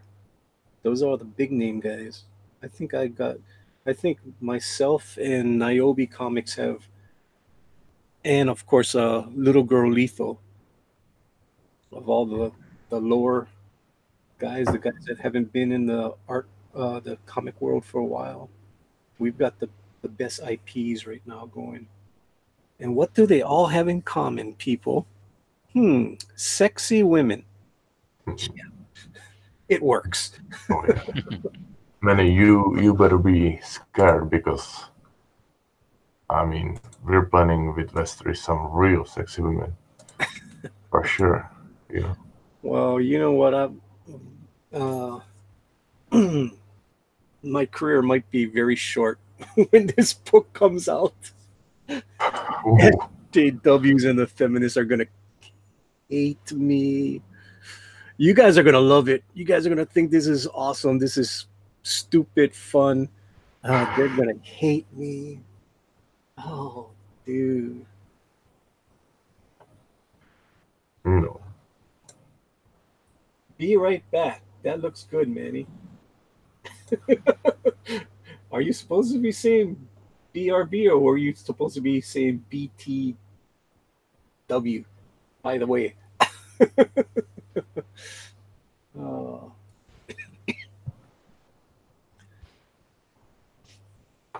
Santa Raven said that.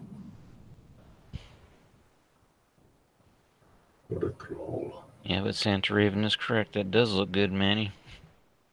Santa Raven says, I think I drew a better one today. Are you outing yourself, Santa Raven? It's So it was Santa Raven. maybe. Now I have to shit on it. I have to be mean to it because he's mean to me. Anybody following Pope Fire knows who this artist is, because this artist makes all kinds of little drawings for Pope Fire.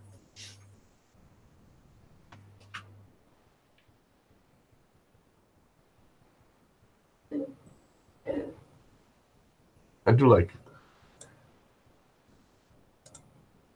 And Raven is a good artist, for sure.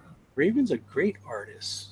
I saw some of his drawings, and I'm like, man, some talent. Yes, he's Why even to develop it, you know? very, very good. I mean, not better than me, Ooh. but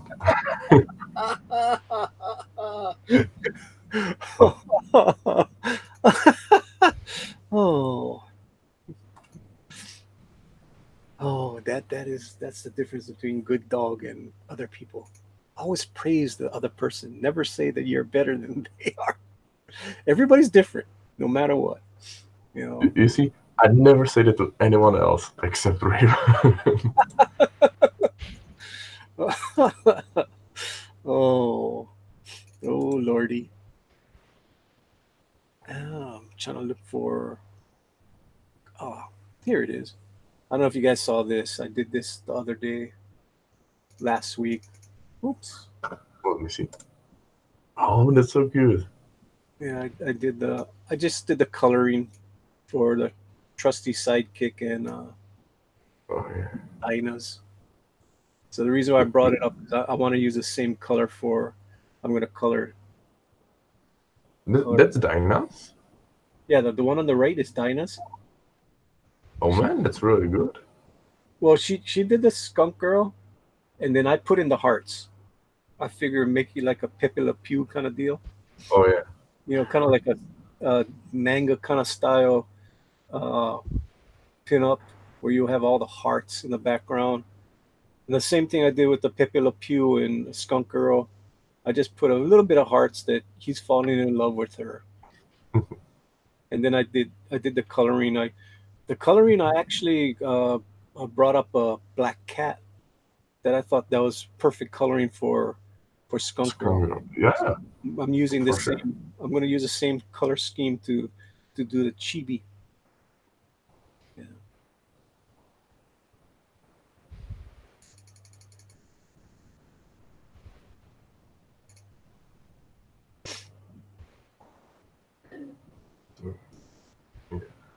I'm almost finished with this one. Take your time. All I'm going to do is color this little chibi. Might as well. What else am I going to do? Crash for about 12 hours? I am, like I said, I was running on fumes when I started this stream. What am I doing, KG? You know what I'm doing? Showing that I'm a dedicated artist. Oh yeah, we know you are. KG knows I'm a freaking dedicated artist. That's for sure. KG gets to see me do a lot of stuff. You know, trying to figure stuff out in my head. What am I gonna do? Show prep. I do a lot of show prep at work. You know, in my lunch hour, thinking what I'm gonna do that night. What can I make? What can I do that I haven't done for a while to make the show interesting to watch? What's the topic? The best brainstorm was when I came up with the Major Maple Leaf. Pouring that maple syrup all over his body. Like, that's what I'm going to do tonight, KG. That was one of my more successful streams. I mean, all I got to do is slap Skunker on the title and people are going to show up and watch it. That's kind of like cheating. There needs to be a fee. See, it's actually interesting how other people find different things sexy, right? So if you put her in a bikini, some people find it more sexier than something else. It's niche in there. The funny part about Skunk Girl is, I mean, you see her legs, you do see her bust, but that's about it. And it's not really overflowing. Her bust. I mean, it's essentially a Wonder Woman's bustier, Okay. pretty much.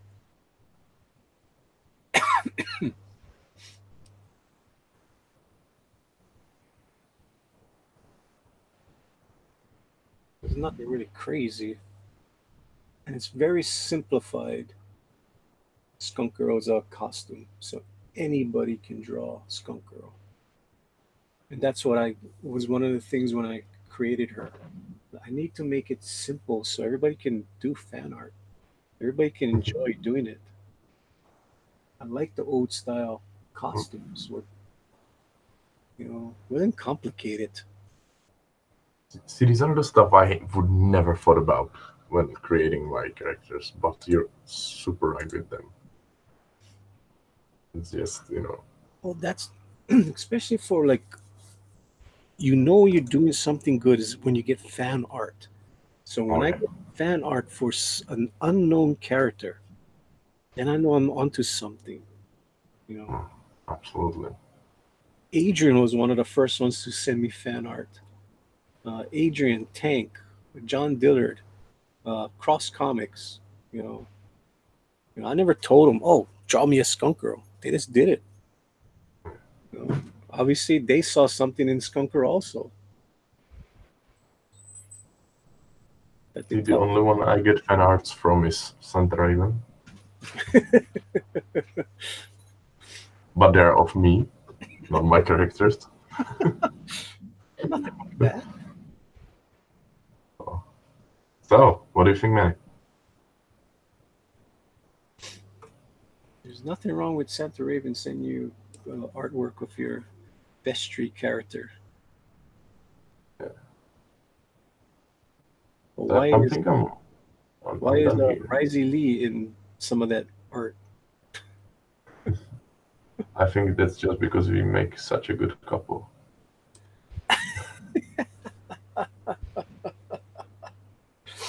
Oh, that's hilarious. Hopefully, Risey will appear tomorrow. Because I did say Sure. I was going to Sure, come tomorrow. back on March 2nd. Yeah. But then, like I said, I was like, come on, just go on tonight. Have some fun. Just draw a little bit.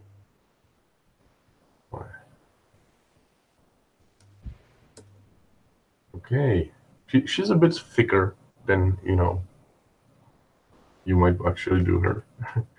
But I think that's my bulk so far. That sort of ability. Yeah, but everybody's got their own style, Shabby, so it doesn't matter. With the chibis, it's kind of difficult to do them looking thin, I guess. You don't want them to look thin. You want them to look kind of thick. Oh yeah, You're cool. she is thick, all right. She is thick. Oh, it can't be as thick as. Did you see this, KG? Where is it? Where is it? Where'd it go?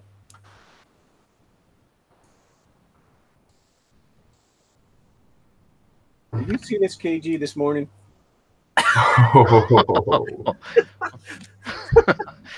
Oh my gosh. No, that's something. That's something. That is Josh Spencer did this last night. Oh boy. Like I said, I was in a private hangout last night.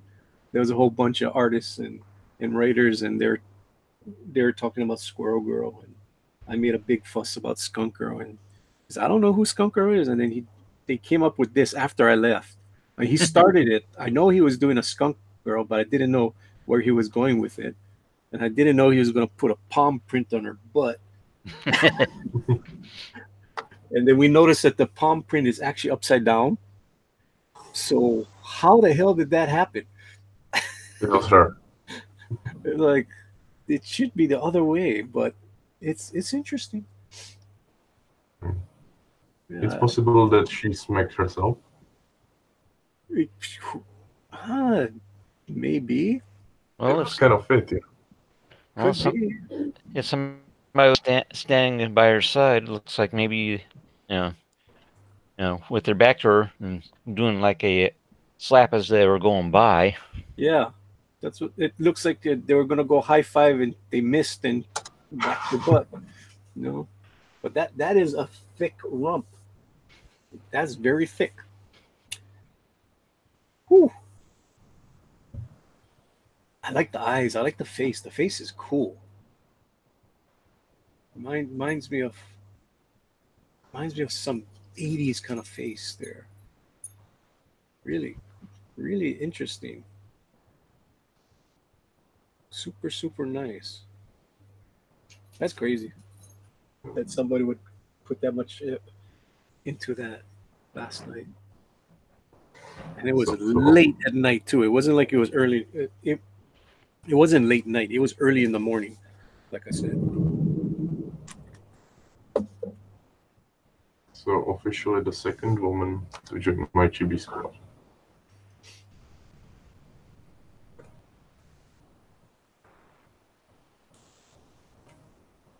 Think about it, that's the only thing I do is draw women nowadays. There's nothing wrong with that. Anybody got a problem with me drawing sexy women? Yeah, there's going to be a whole bunch of them coming out of the woodwork. Don't even say that. Yeah, they're going to come out of the woodwork and I'm such a misogynist. Why do you draw a woman? And I'm like, her damn costume looks like Mariah Carey from the All I Want for Christmas Is You. The only difference is that was red and white and mine's is black and white. Okay? Saying Mariah Carey was sexist.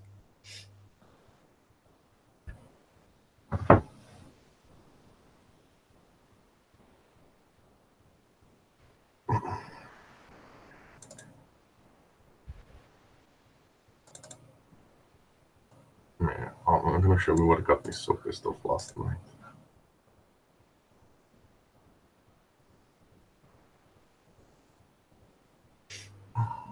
We're gonna go until Shabby is done. Once Shabby is done and Shabby says he's tired, we're done. See, this is early morning for me, so I could go for a long time. Well, it's going to be morning for me and KG too in about 15 minutes. Yep. It'll be 12 o'clock. Nice. But you know when you stay up so damn late and your body starts to get cold? Cold? No. Cold? Yeah. Means your body's going to start shutting down soon. That's what I'm getting to. I'm getting to that stage right now. It's like, okay. Go to sleep, Benny. God damn it.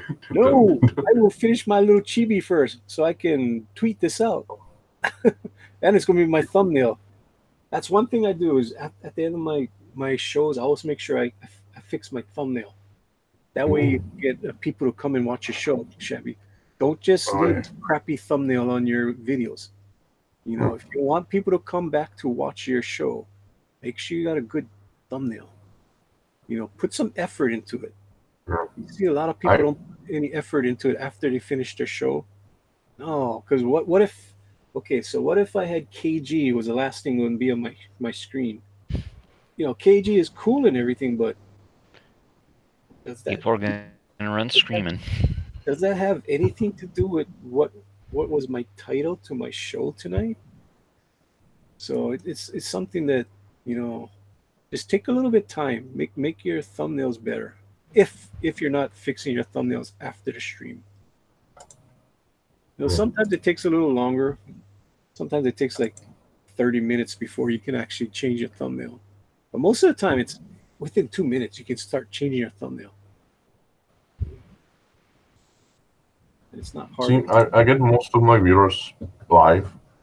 Yeah, you'll get most of your viewers live, but if you have a loyal following, you should get at least 20 to 40% after viewers. You know, repeat.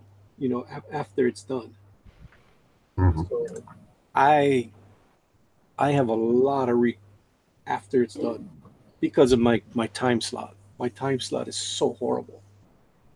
But of me tonight. But usually, if I go on at 5 o'clock, it's not bad. You know. But before, when I used to go after Cross, oh, that was just like, I think I would get like 70 views. It was just bad. But then once I went to 5 o'clock, I had over 100+ views every night consistently. And then even after that show, I would have more views. So that is why my videos, they average 200+ views per video. You got to average them all out. Right. I, That's I, good. I do have some really crappy videos that only got 30, and it's called Captain Marvel. I did a Captain Marvel speed drawing, and that's my worst video I've ever done. I've only got 30 something views on that. I rushed it. I should have took my time and did a better Captain Marvel. But with such the disdain people have for Captain Marvel, it never took off. It's really my worst video. Yeah. And of course, my best video is a SkunkGirl video. Hey, those are my best videos. No, that's ideal. Or And that's good. That's perfect. That's what I want. I'm a little offended that my videos aren't your favorite. Okay, let me go see what Shabby brings in. This is the kind of stuff that KG sees me do every morning at work. I go and look at before we start work. I'm jotting down what people did the night before. And seeing their average and stuff. It's like, who does that? A person who wants to grow their channel does that. They look at the analytics, not just of themselves. They look at people that are comparable to me. You know, people that are bringing in about the same viewers. I want to see what they did that did great, or what didn't do great. You know, it's all analytics. So See, my favorite videos are the ones where I have Cherry or another co-host. So let's see what Shabby Yeah. does, people. Shabby has 35 videos. All right. Would be better. I'm getting there. I need pencil and paper.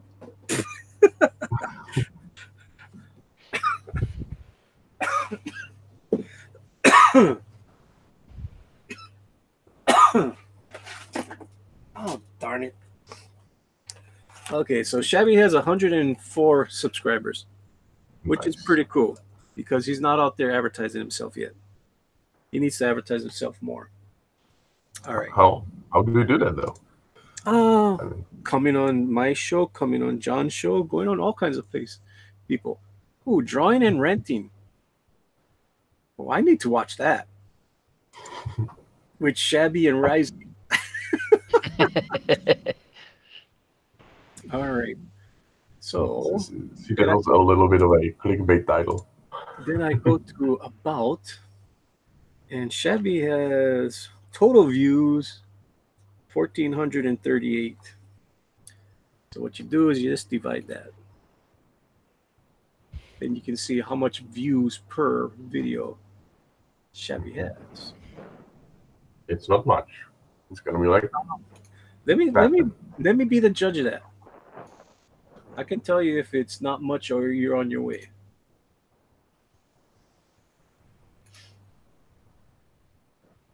It's not much. It's not bad. I've seen people with worse. Okay, you know, you only got 104 subscribers, so you're pretty much on par for where you should be. Okay, I mean, you only got 104 subscribers. You got 41 people, 41 viewers per video. All right, you're starting. You only got 35 videos there. If you want to grow your channel, you need to be consistent. You need to be on air, same time, pretty much not have to be every day, but at least half the week, I would say, at least. makes sense. And if when you're not on, the secret also is just go in somebody's chat and have a catchphrase, and people know that's you coming into the chat, and they'll respond and they'll just say hello, and sometimes the host will start talking about you. It's as simple as that to get your name out there. just so people remember, hey, Shabby's here. Cool. You know, good to have you in the Yeah. chat. It's just as simple as that. I was also thinking about making a promotional animation for Vestry. Okay. Because You people do should have. seem to like those, and I think that could go far. You know. I'm going to critique Shabby's. I'm going to be mean. Oh my lord. I'm not going to be mean. I'm giving him Go for it. constructive criticism. I can take it. I'm fine. I know you can. I know you can. So your entire screen share. Oops. Oops. Oops. Oops. Oops. Okay, hopefully. Okay, so we're looking at Shabby's screen right here, right? Is that what we're looking at, KG? All right. So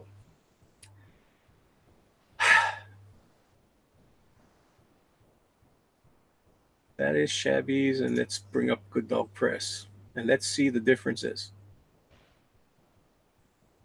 Okay. So we do not have. We are on Shabby's homepage. Am I showing? Where is the chat? Oh yeah, chat is super long delay. Okay, so it is showing. All right. So we don't have a landing page where we can actually see a video. You might want to do that. I don't know what kind of video you want to show, but you can do that. It would be nice. What you need to also do, which I don't see a lot of guys do, is they do not put featured channels. Okay. And that just tells me that the person is lazy. They don't really care about showing what they want to show. Why is it not? You know what I need to do? I need to white box myself. Oh, that's why it was white boxed on you. I was wondering why it wasn't showing anything. I was like, oh, I know I'm on the right channel. It was on white boxed on you. There we go.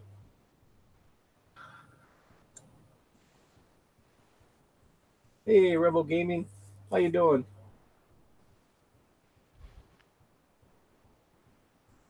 Do you? Let me go send Niobe the link. Oh boy, excuse me. I might have to not show myself.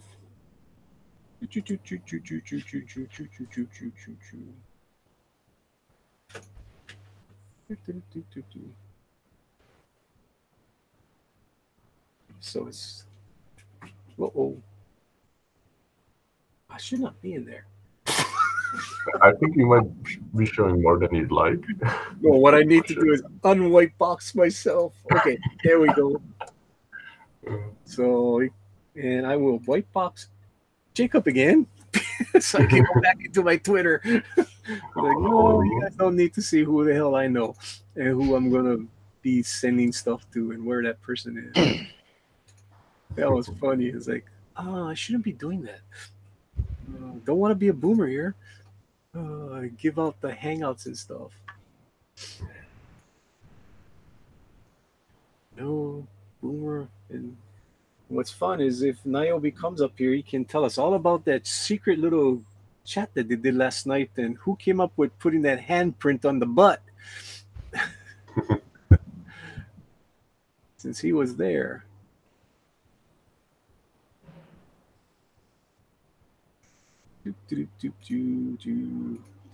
There you go.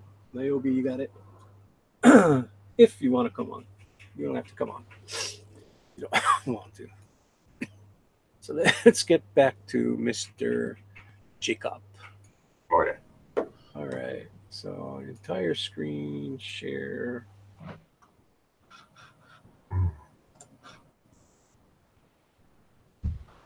All right. So this is yours. You don't have a featured channels. When you look at mine, okay, you look at mine, the banner. If you notice, my banner is correct. You actually see everything's in the banner. You know how hard it is to get the banner correct. It ain't easy, people. So you can tell when somebody just slapped their page together or if they actually took some time to get everything centered in here. It was like what you call that? Just dialing it in. It didn't come the first time. It didn't come the second time. It was like my fifth or sixth try to get everything lined up correctly. It's trial and error. I mean, they tell you the dimensions and you do the dimensions, and it is the right dimensions. But what it is, what you don't see in the banner is a lot bigger, because what you guys see on my screen before it goes live, that's what you put in the banner. So you got this strip in the middle. That's what shows on your homepage, but it's actually bigger. Oh, okay. So you gotta take your time to make it look correct. So if you guys ever look at the next time before the show starts, you'll see what I mean. You're gonna see this banner in the middle, and then you got bigger images around it. Actually, maybe I'll pull that up later on after I show you. Okay, so on the right side, you got your featured channels. You might want to see, like for me, I got Tank, Pope Fire, ERTs, Josh Chris, John Dillard, Edwin Boyette, Chester Busby, Todd Maroney, Cross Comics, Ether Van Skyver. That all was me. I put that in there. You're missing one. I know. This was Right?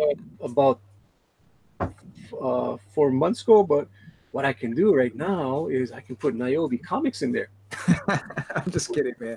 What's going on? We're just critiquing how to make his website better, because he wants to get more viewers and build his channel. So when you say website, are we talking YouTube or an actual? Yeah, the YouTube homepage. Yeah, so there's lots of little tips and tricks you can do. One of the things you can do is download one of the apps. It's either I use vidIQ, but another really good one is called TubeBuddy. And what those will do is they'll compare other channels to yours. They'll show you what keywords they're using, what they're putting in their descriptions. They'll help you with search engine optimization. It will give you a whole bunch of little tips and tricks. I can actually bring mine up and show you what it does. I'll screen share. Sure. It's interesting. We got Bean from Pennsylvania in our chat. How you doing, Bean? Good morning. You see, I don't get Bean that much because I usually go off the air before she wakes up. Right. I get Bean most of the times. I 90% of time I have Bean in there. I see Bean on Midnight Cherry, so it's fun. Yeah. I'm usually off before Midnight Cherry comes on, so that's pretty cool. How you doing, Bean? Yeah. Bean has been on my streams forever. And I just wanted to say Bean. Mr. Bean? So I got it locked on you, Niobe. So you can show Mr. Well, what we're looking at right now is my gaming channel. And as you can see at the top, in the top right, there's already all kinds of little statistics that vidIQ will give to you if you're an analytics sort of guy and you want to study that sort of stuff. But down below is kind of like where the more important stuff is. So here, it will show you your vidIQ score in a sense of how it relates to how people can find you on the web, how many views, the duration of your watch time. It breaks kind of everything down. Here, you'll see where it says video optimization checklist. And this is what you really want to pay attention to. If your title's too long or too short, it will tell you. If you don't have enough tags, it will tell you. If your description is too short or too long, it will tell you. Right now, it's telling me I need to add cards and an end screen to this video. It's also telling me that I should be replying to a recent comment, though comments have never been made. But if comments are made on your videos, make sure you do reply to them. Share on Facebook is checked. Share on Twitter is checked. Monetization is not enabled because I don't have 1,000 subs, but added to a playlist. Make sure your videos are part of a playlist and make sure that they're public. Down here, it's going to show all my keywords that I'm using. But if I was to edit this video, it will show me other videos like it and the keywords that they're using. And if they're getting a lot of views, I might want to use, like some of those keywords, right? You can also copy, just like click, like let's say this was someone else's video and I liked all these keywords. There will be like this little thing right here. Is copy tags to clipboard, so you can copy all those tags, go to your video, drop them in. You know what I mean? Yeah. So yeah, this app or TubeBuddy is really good for helping you just kind of, you know, look at your videos and make sure that you're optimizing them as much as you can. There you go. But I was more into trying to get your YouTube channel, I mean your YouTube page looking professional. You know, when a person gets to your page, you know, make sure that they actually want to click on your stuff. You can tell when somebody just haphazardly just throws something together. I mean, they're not cleaning up their thumbnails. They're not having featured channels. They're not putting links. You need all your links on your banner. Make sure your banner looks good. Don't just throw the damn banner together. So there's my banner, and he's right. It is difficult to size it because it'll take what's in the center, and you got to center it properly. Yep. You know, just having like your playlist kind of in order and you know, nice names for them. You know, so that when someone does scroll through your channel, you know, it looks interesting enough to kind of click on. Right. You can have like a discussion area on your channel if you expect a lot of people to you know, interact with. This almost kind of works like a Facebook where people can just come and post and talk to you. I see. My whole thing is just don't not care about it. Actually have a plan, what you want to show. Actually work at it. And you can tell who works at it and who doesn't. And they're the ones that are going to grow their channel. If you do not do that, your channel will not grow. See, I've been postponing it for the longest time just because I want to make the book sort of finished, you know, first issue, and then I was always telling myself, yeah, I'm gonna do the channel. I would say don't postpone it. Do it the first thing. I mean, that's my whole thing is when I came onto YouTube, I did that from day one, trying to make it somewhere that people actually want to look at. Yeah. I mean, I know from day one I didn't have that many people watching, but still, if anybody did come, I wanted to make sure that I captured them, and they were going to come back. I didn't want it to look like not ready for prime time. I wanted it to look decent as possible. Mm-hmm. Yeah, absolutely. It just makes sense.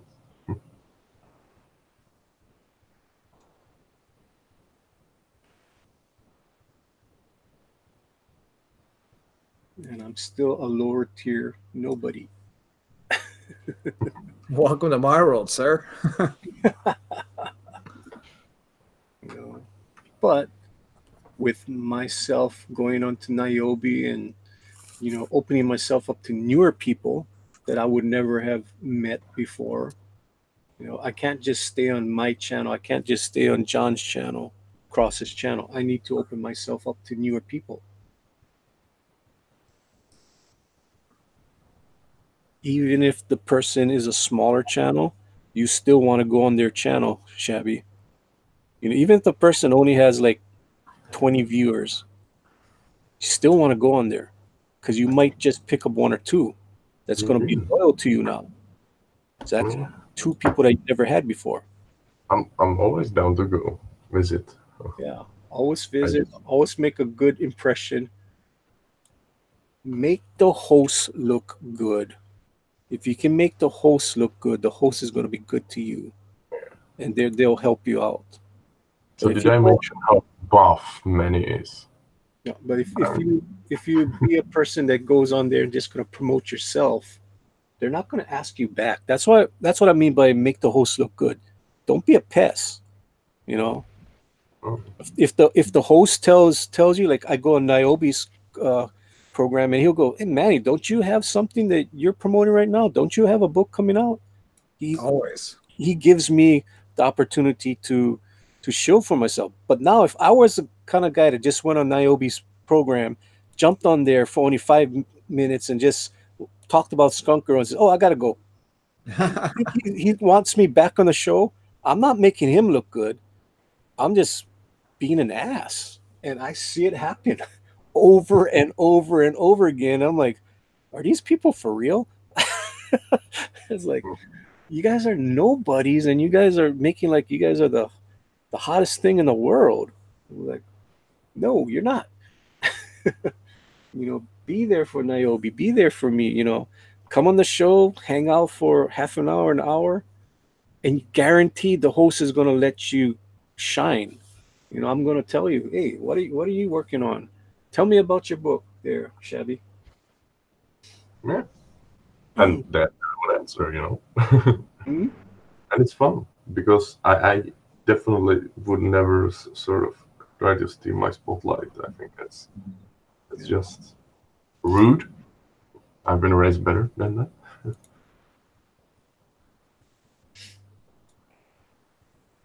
So how is Niobe? How is Avani Comics doing? And the Indiegogo. So I think Avani has raised, it's raised about $2,659 last time I looked at it. How many Our more goal days? was $2,450, so we met goal. We're about $200 over goal right now, so it's going good in that regard. How many more days? 15 more days, I believe. Here, I'm just bringing it up right now. Okay. Are you guys gonna have a big? Oh, we gone up. We're $2,664 now. That means we just got another digital backer. Are you gonna have a big to do on your last day? I'm sorry, my what? Are you gonna have a big kind of like a hangout on your last day? Oh yeah, depending on what day that actually is. If I'm not working, I would like to do like a a live stream, kind of like when I did the launch. Just invite whoever wants to come on and shoot the breeze and promote all each other's stuff and see if any numbers grow. Cool. So what day would that actually be? 15 days from now. Yeah, it'll be on a Sunday. I might do it before I go to work. You work on Sundays? That sucks. And this Tuesday night, I'm having some metal guy on the show, and he's promoting his book, Thrashers, which is on Indiegogo right now. Cool. So that's lined up. Other than that, I've been playing Dead or Alive 6. I bought it last night when it was released, and I've been live streaming that a bit. How is it? I like it. And, I've always liked the DOA series. It's a good game, solid game. Reminds me of number 5. Only with number 5, there's a lot more available because it's been out for a couple of years. Here's the part I don't like, though. For their season pass, they want $124.99 Canadian, which is like $92 American. For the season pass, that's like more than the game. It's brutal. They try to get you every damn place. Oh, dude, it's ridiculous. It's just something I come to expect now in video gaming. I'm not going to buy the season pass. Obviously, I'm not going to spend that kind of money. I mean, I shelled out my $80 for the game, and I think that should be good enough. $80 for the game. Yeah, well, I'm in Canada, right? So a $60 game to you guys is $80 here. Oh, yeah, that makes sense. That's why the season pass it's like $125 here and $92 in the US because of the conversion rate. 92 is still just a ludicrous amount of money for ludicrous speed. And see how easy that is, Shabby, to do a background. So you want to ask me about a certain SkunkGirl drawing? Yeah, what was the genesis of that? I mean, I know the genesis of that because I kind of went off last night, people. I was not a nice dog. I was a potty mouth dog last night. Were you? Yeah, I remember when that Josh guy kept on saying Squirrel Girl. And I just went off. You don't talk about that effing Squirrel Girl when I'm in the room. You should know by now. And he's like, I don't even know who the hell you are. Right? I was just being flippant. I just thought it was a joke. I mean, you guys know I was joking, right? Yeah, I know. Well, that's what I thought. Yeah. Yeah, but he doesn't know me, so I hope he didn't think I was pump his ass. I was just No, I don't think so. He did do a a drawing for Skunk Girl. Like, yeah, he was doing a Squirrel Girl, and then you convinced him otherwise, and it became we Skunk Girl. converted it to Skunk Girl, and he Yeah. did an interesting job. So let me pull it up here.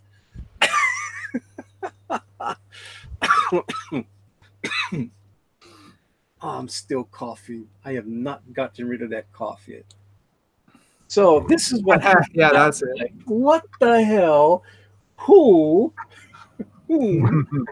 I think it's still locked on you. Yeah. Okay, here it is, people. That's it. What? Who came up with the handprint, the palm print on her butt? Was that Brad? I'm not sure exactly how that came about. I knew it was drawn on there, and we all thought it was funny and had a good laugh, and decided that it should be left there. But I think speculation runs wild on whose hand that is. It could be your hand, it could be Josh's hand, it could be Brad's hand, it might be my hand. We just don't know. I mean, I'm in the New Hampshire airport, and I bring up my Twitter this morning, and I'm looking at that, and I'm laughing to myself. People are looking at me like, what the hell is wrong with that guy? I'm like, oh, look at what these guys did last night. Because I was serious last night. I'm like, oh my God, I gotta leave. I mean, I'm freaking waking up in 3 hours to catch a plane, and I'm hanging out with you guys. I was like, oh, I think I need to go to sleep. Well, when it was done, it's like, should we tweet it at him? And they're like, no, he's gonna be asleep. I'm like, dude, it's gonna be on a plane in 3 hours. He's gonna be up. You know? I was up. I mean, the first thing I tweeted out was, if that's Brad's handprint, rest in peace, Brad.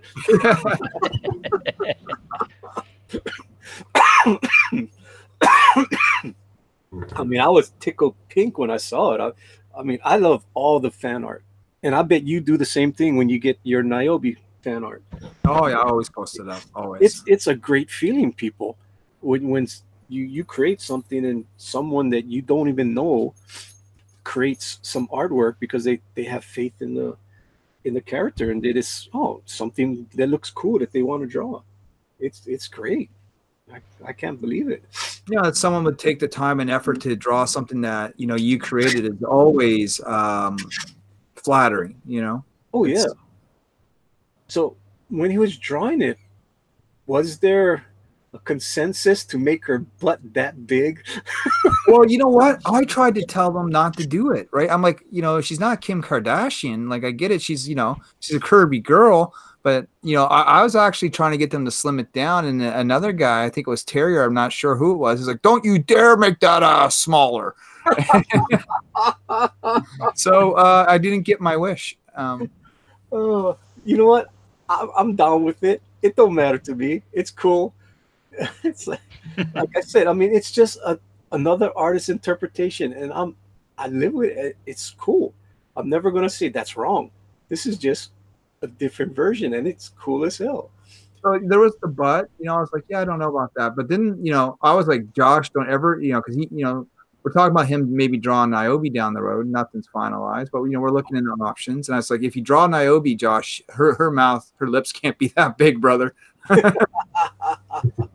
Oh yeah, I mean, the lips do look ethnic. Let's just say it that way. But yeah, I mean, Skunk Girl's lips is not like that. But like I said, it's just an interpretation. I'm down with it. It's cool. I'm never gonna tell somebody it's wrong, but it's different. I love the hand that's coming up to her collar, like that arm. Yeah, that wasn't there in the original. And then I think Crypto or someone said, "Why don't you draw the arm coming up?" And like she's tugging at her collar, and that was like it made the piece, a little bit more cooler. It's cool. I mean, I have nothing but compliments for it. Yeah, that's fun. That is funny,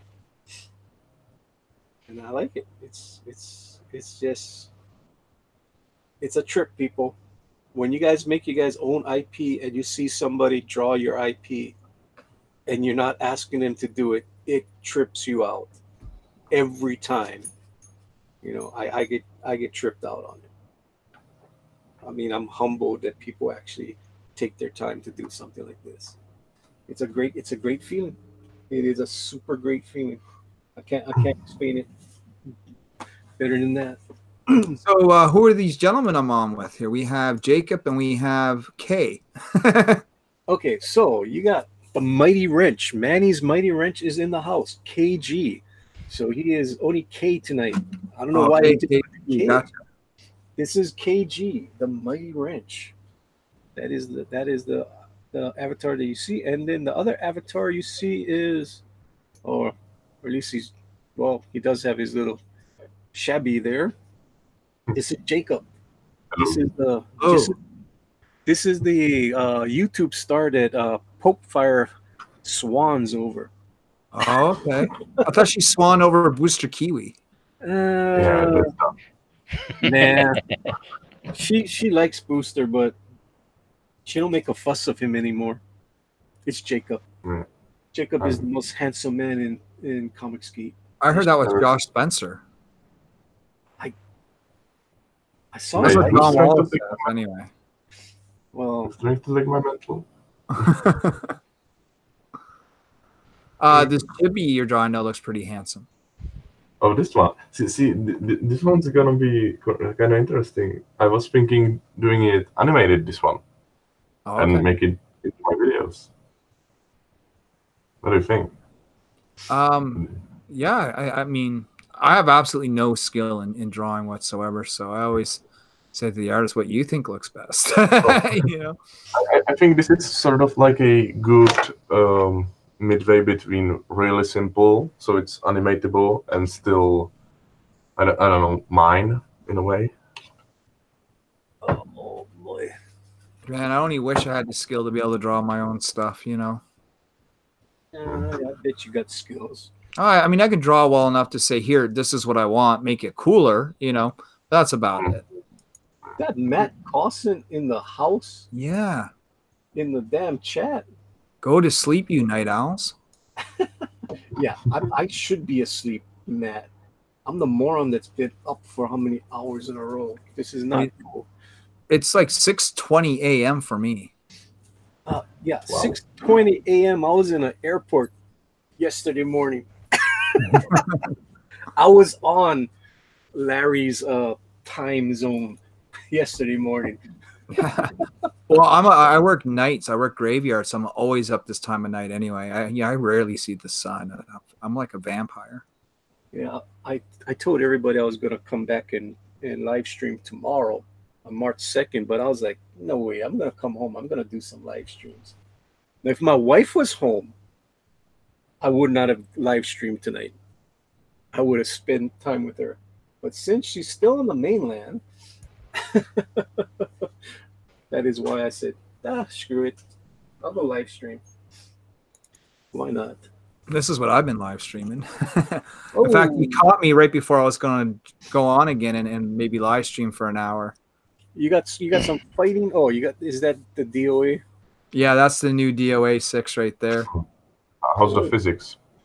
They're there. I mean, it's not as bad as one would make it out to be.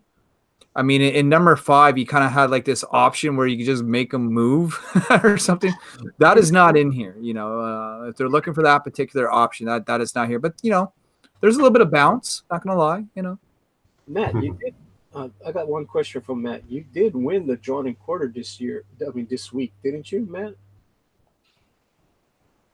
I am correct on that. I think he tweeted it out that he did win this week, the Pro Edition. Which is super awesome.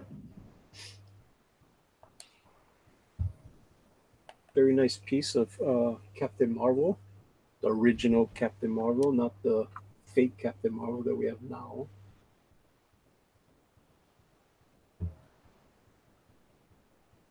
He won the gold. Very good. That was awesome. Yeah, we're night owls. We're crazy. I'm the crazy one. It's almost noon for me. I'm chilling. For you. So obviously, well, cool. No, I've actually been, forced out of bed, because the Bonfire and the gang streamed Spider-Man and Into the Spider-Verse, so I really wanted to watch that. Great movie. Oh yeah, I fall asleep during it, so need to kind of watch the end of it. But I watched Teen Titans Go to the Movies tonight. how was it? It was Teen Titans Go. I mean, it wasn't anything horrible. It's the same humor. It's meant for kids. It was. I like the cameos that was in the movie, and I did like the ending credits was pretty cool. I thought that was cool. So Mhm. just skip to the last 20 minutes, and you'll be good because of all before that is just stupid. It's Teen Titans. It's Teen Titans Go. What you expect? It's not meant for me. It's not meant for you. It's meant for little kids, and it's fine. It wasn't a horrible movie, but I did like the end credits. It was cute, and the cameo. There's one cameo in there that's pretty cool. The Nick Cage one. No, not the Nick Cage one. The Stan Lee one. Oh. And there's a Stan Lee cameo in Teen Titans, and it's cute the way that they wrote him into the script. It makes sense.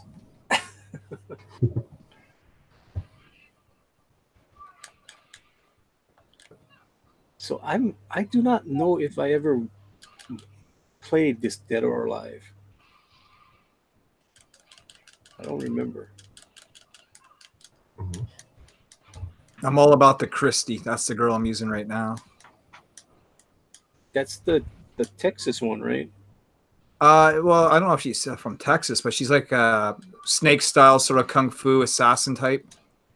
I do remember playing one on the PlayStation way back in the day, and there was like this girl in like chaps and a cowboy hat.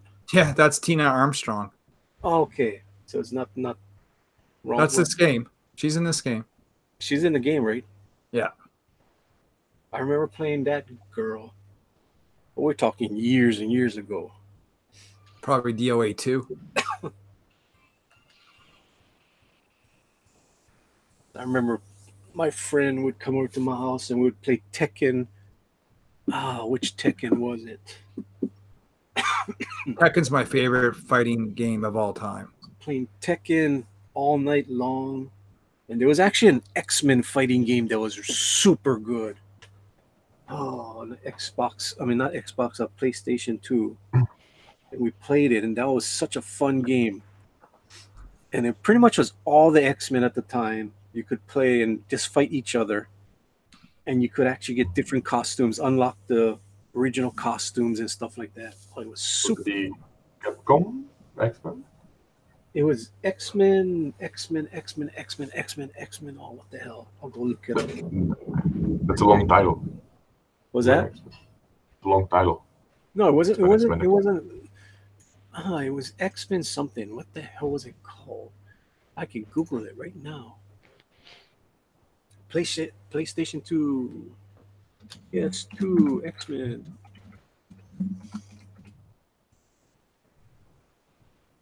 The only kind of thing I played was Mortal Kombat on PS1.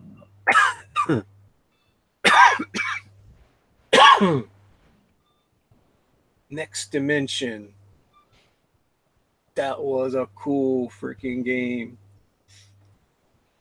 That's what it was called. Yeah, I don't think I played that one. Yeah, X-Men Next Dimension. So if you look at the cover, you'll see like the Next Dimension skins for the characters. But as you keep on playing the game, you can get the older skins and stuff. So you could get all the original costumes and stuff. It was super cool. You could fight in the danger room, or you can fight in the hangar. You could fight on the tennis courts, all over the place. It was a fun game. I mean, I'm looking at you had Cyclops and Wolverine and Gambit and Nightcrawler, Beast. Mystique. I mean, all kind of characters. I don't know if there was a rogue also. Storm. It was super fun.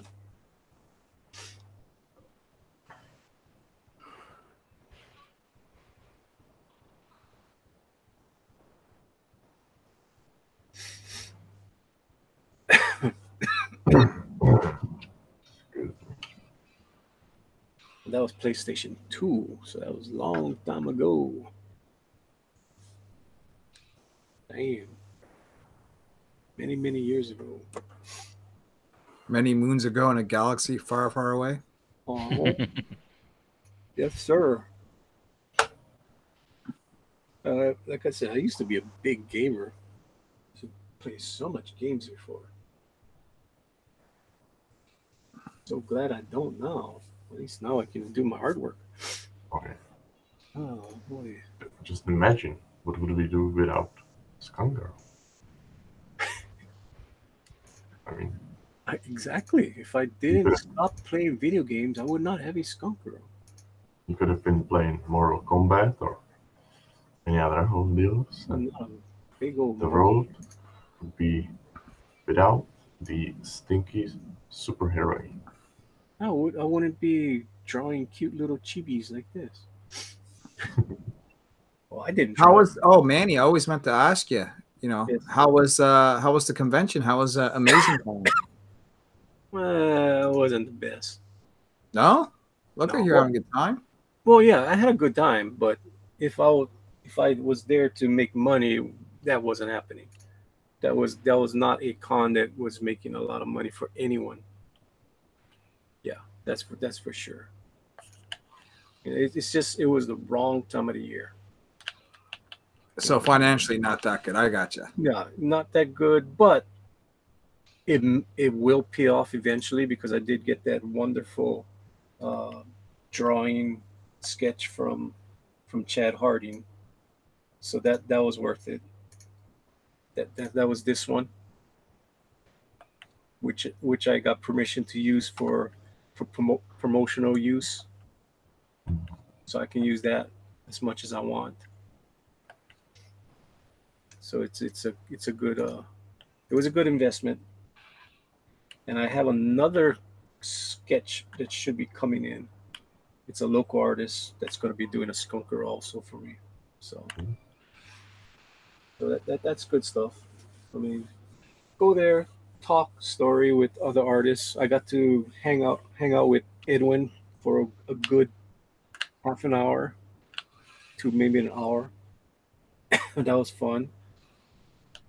I mean, he's a busy man. That's one thing with Edwin. When you do meet him, the times that I've met him, I mean, he has so much other stuff to do. So you have this little window of opportunity to try to get in as much as you can, and then he's off to go do something else. And of course, the very next day he got swatted, which was stupid. Yeah, that was crazy. Yeah, so I got to see him that day. That was Saturday last week, and it was funny because he comes up to my booth and he's asking me, "So how are you doing today?" And I'm going, "I think I should be asking you that question. How are you doing today?" And I was like, "Yeah." He was like, "Yeah, I know." Yeah, he took it in stride, which I was like shocked. I don't think I could be that calm. I mean, he was very professional in the way that he handled that situation. I mean, I would have handled the situation professionally. I would have done whatever the police told me to do and don't escalate it. But after the fact, when everything was said and done, I would not have been as calm. Yeah, there would have been some rants and raves, that's for sure, if that happened to me, which is not cool. It's not cool being done to anyone. And I came across swatting by just looking on YouTube, and there was something called the top 10 swatting caught on live camera. I'm like, what the hell is this?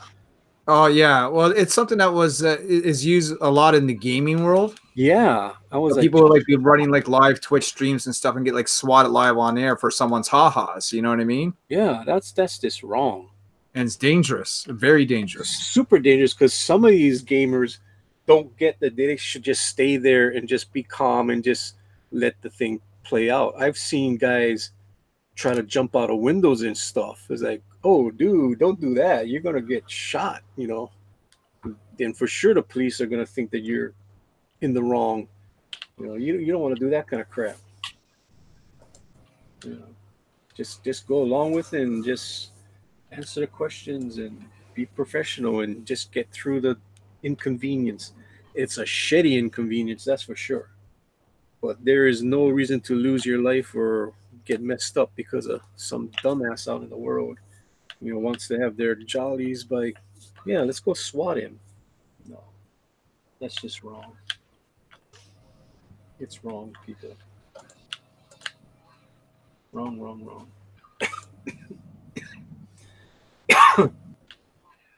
All right.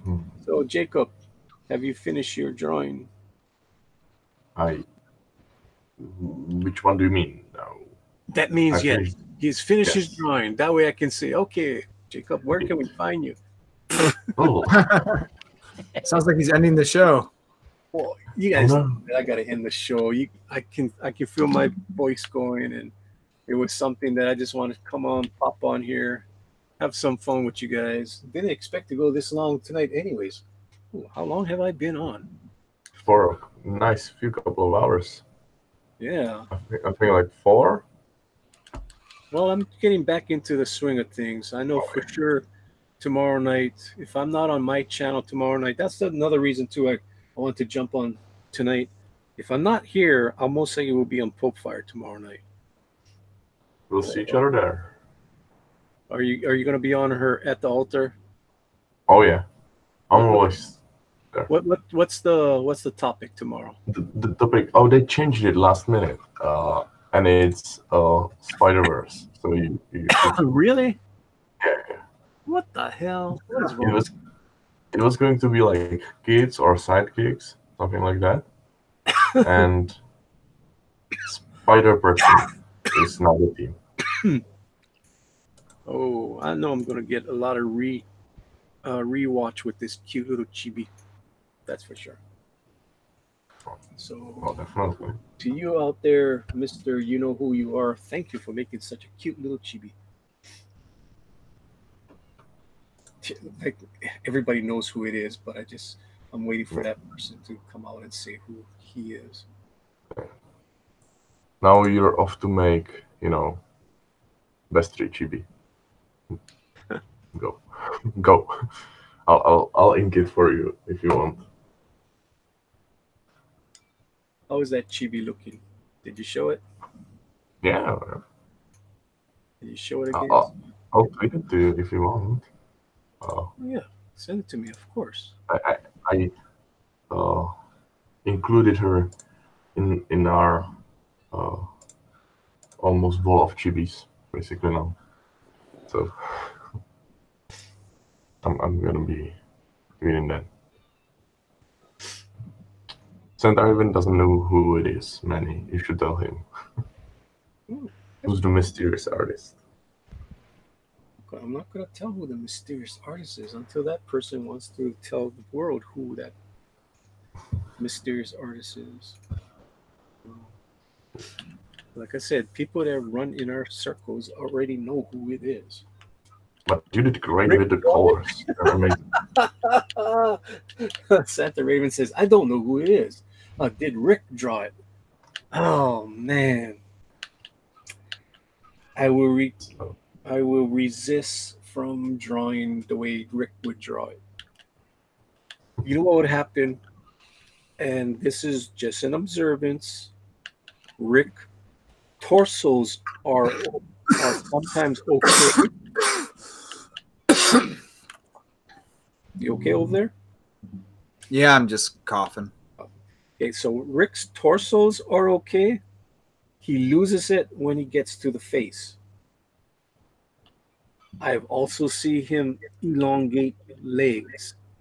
And it all comes down to he's not doing the fundamentals of making sure you do your foundation before you start putting in details. Once you start putting in details before you got your foundation, it just it's gonna suck. It just it doesn't happen correctly. So, KG, where can we find you? And you can find me on YouTube, Twitter, and here on GoodDogPress. Awesome. Larry? Rebel Comics on YouTube, Rebel Gaming for live gaming like I'm doing right now. Twitter, it's Niobe Comic. And if you're interested in checking out what I got going for a project right now, just go to Kickstarter, look up Avani, Avani. She's the villain from Niobe with her own spin-off book. So maybe give that, maybe check that out. And always it's a pleasure to drop on and hang out with you, man. Oh, well, thank you. Sorry that you came in late. Oh, that's all right. I just kind of caught out the corner of my eye that you were on when I was flipping through YouTube. I was like, oh, Manny's on. Cool. Go say hello. Cool. And I am Manny from Good Dog Press, and thank you for coming to my computer room, all you people out there. It's been a week since I did a little short video last week, but I wanted to come live stream again this week, and we'll do it again tomorrow night. I don't know which channel will be on. Maybe come back over here, but thanks for coming. And Good Dog Press is back, and I'm not going to go on hiatus for a while because I need to start doing some SkunkGirl big time. Got to get that up and going if I want to get that Indiegogo out in May. So until we meet again, aloha all, and thank you for coming. Night, everybody. A good one. Bye. Peace.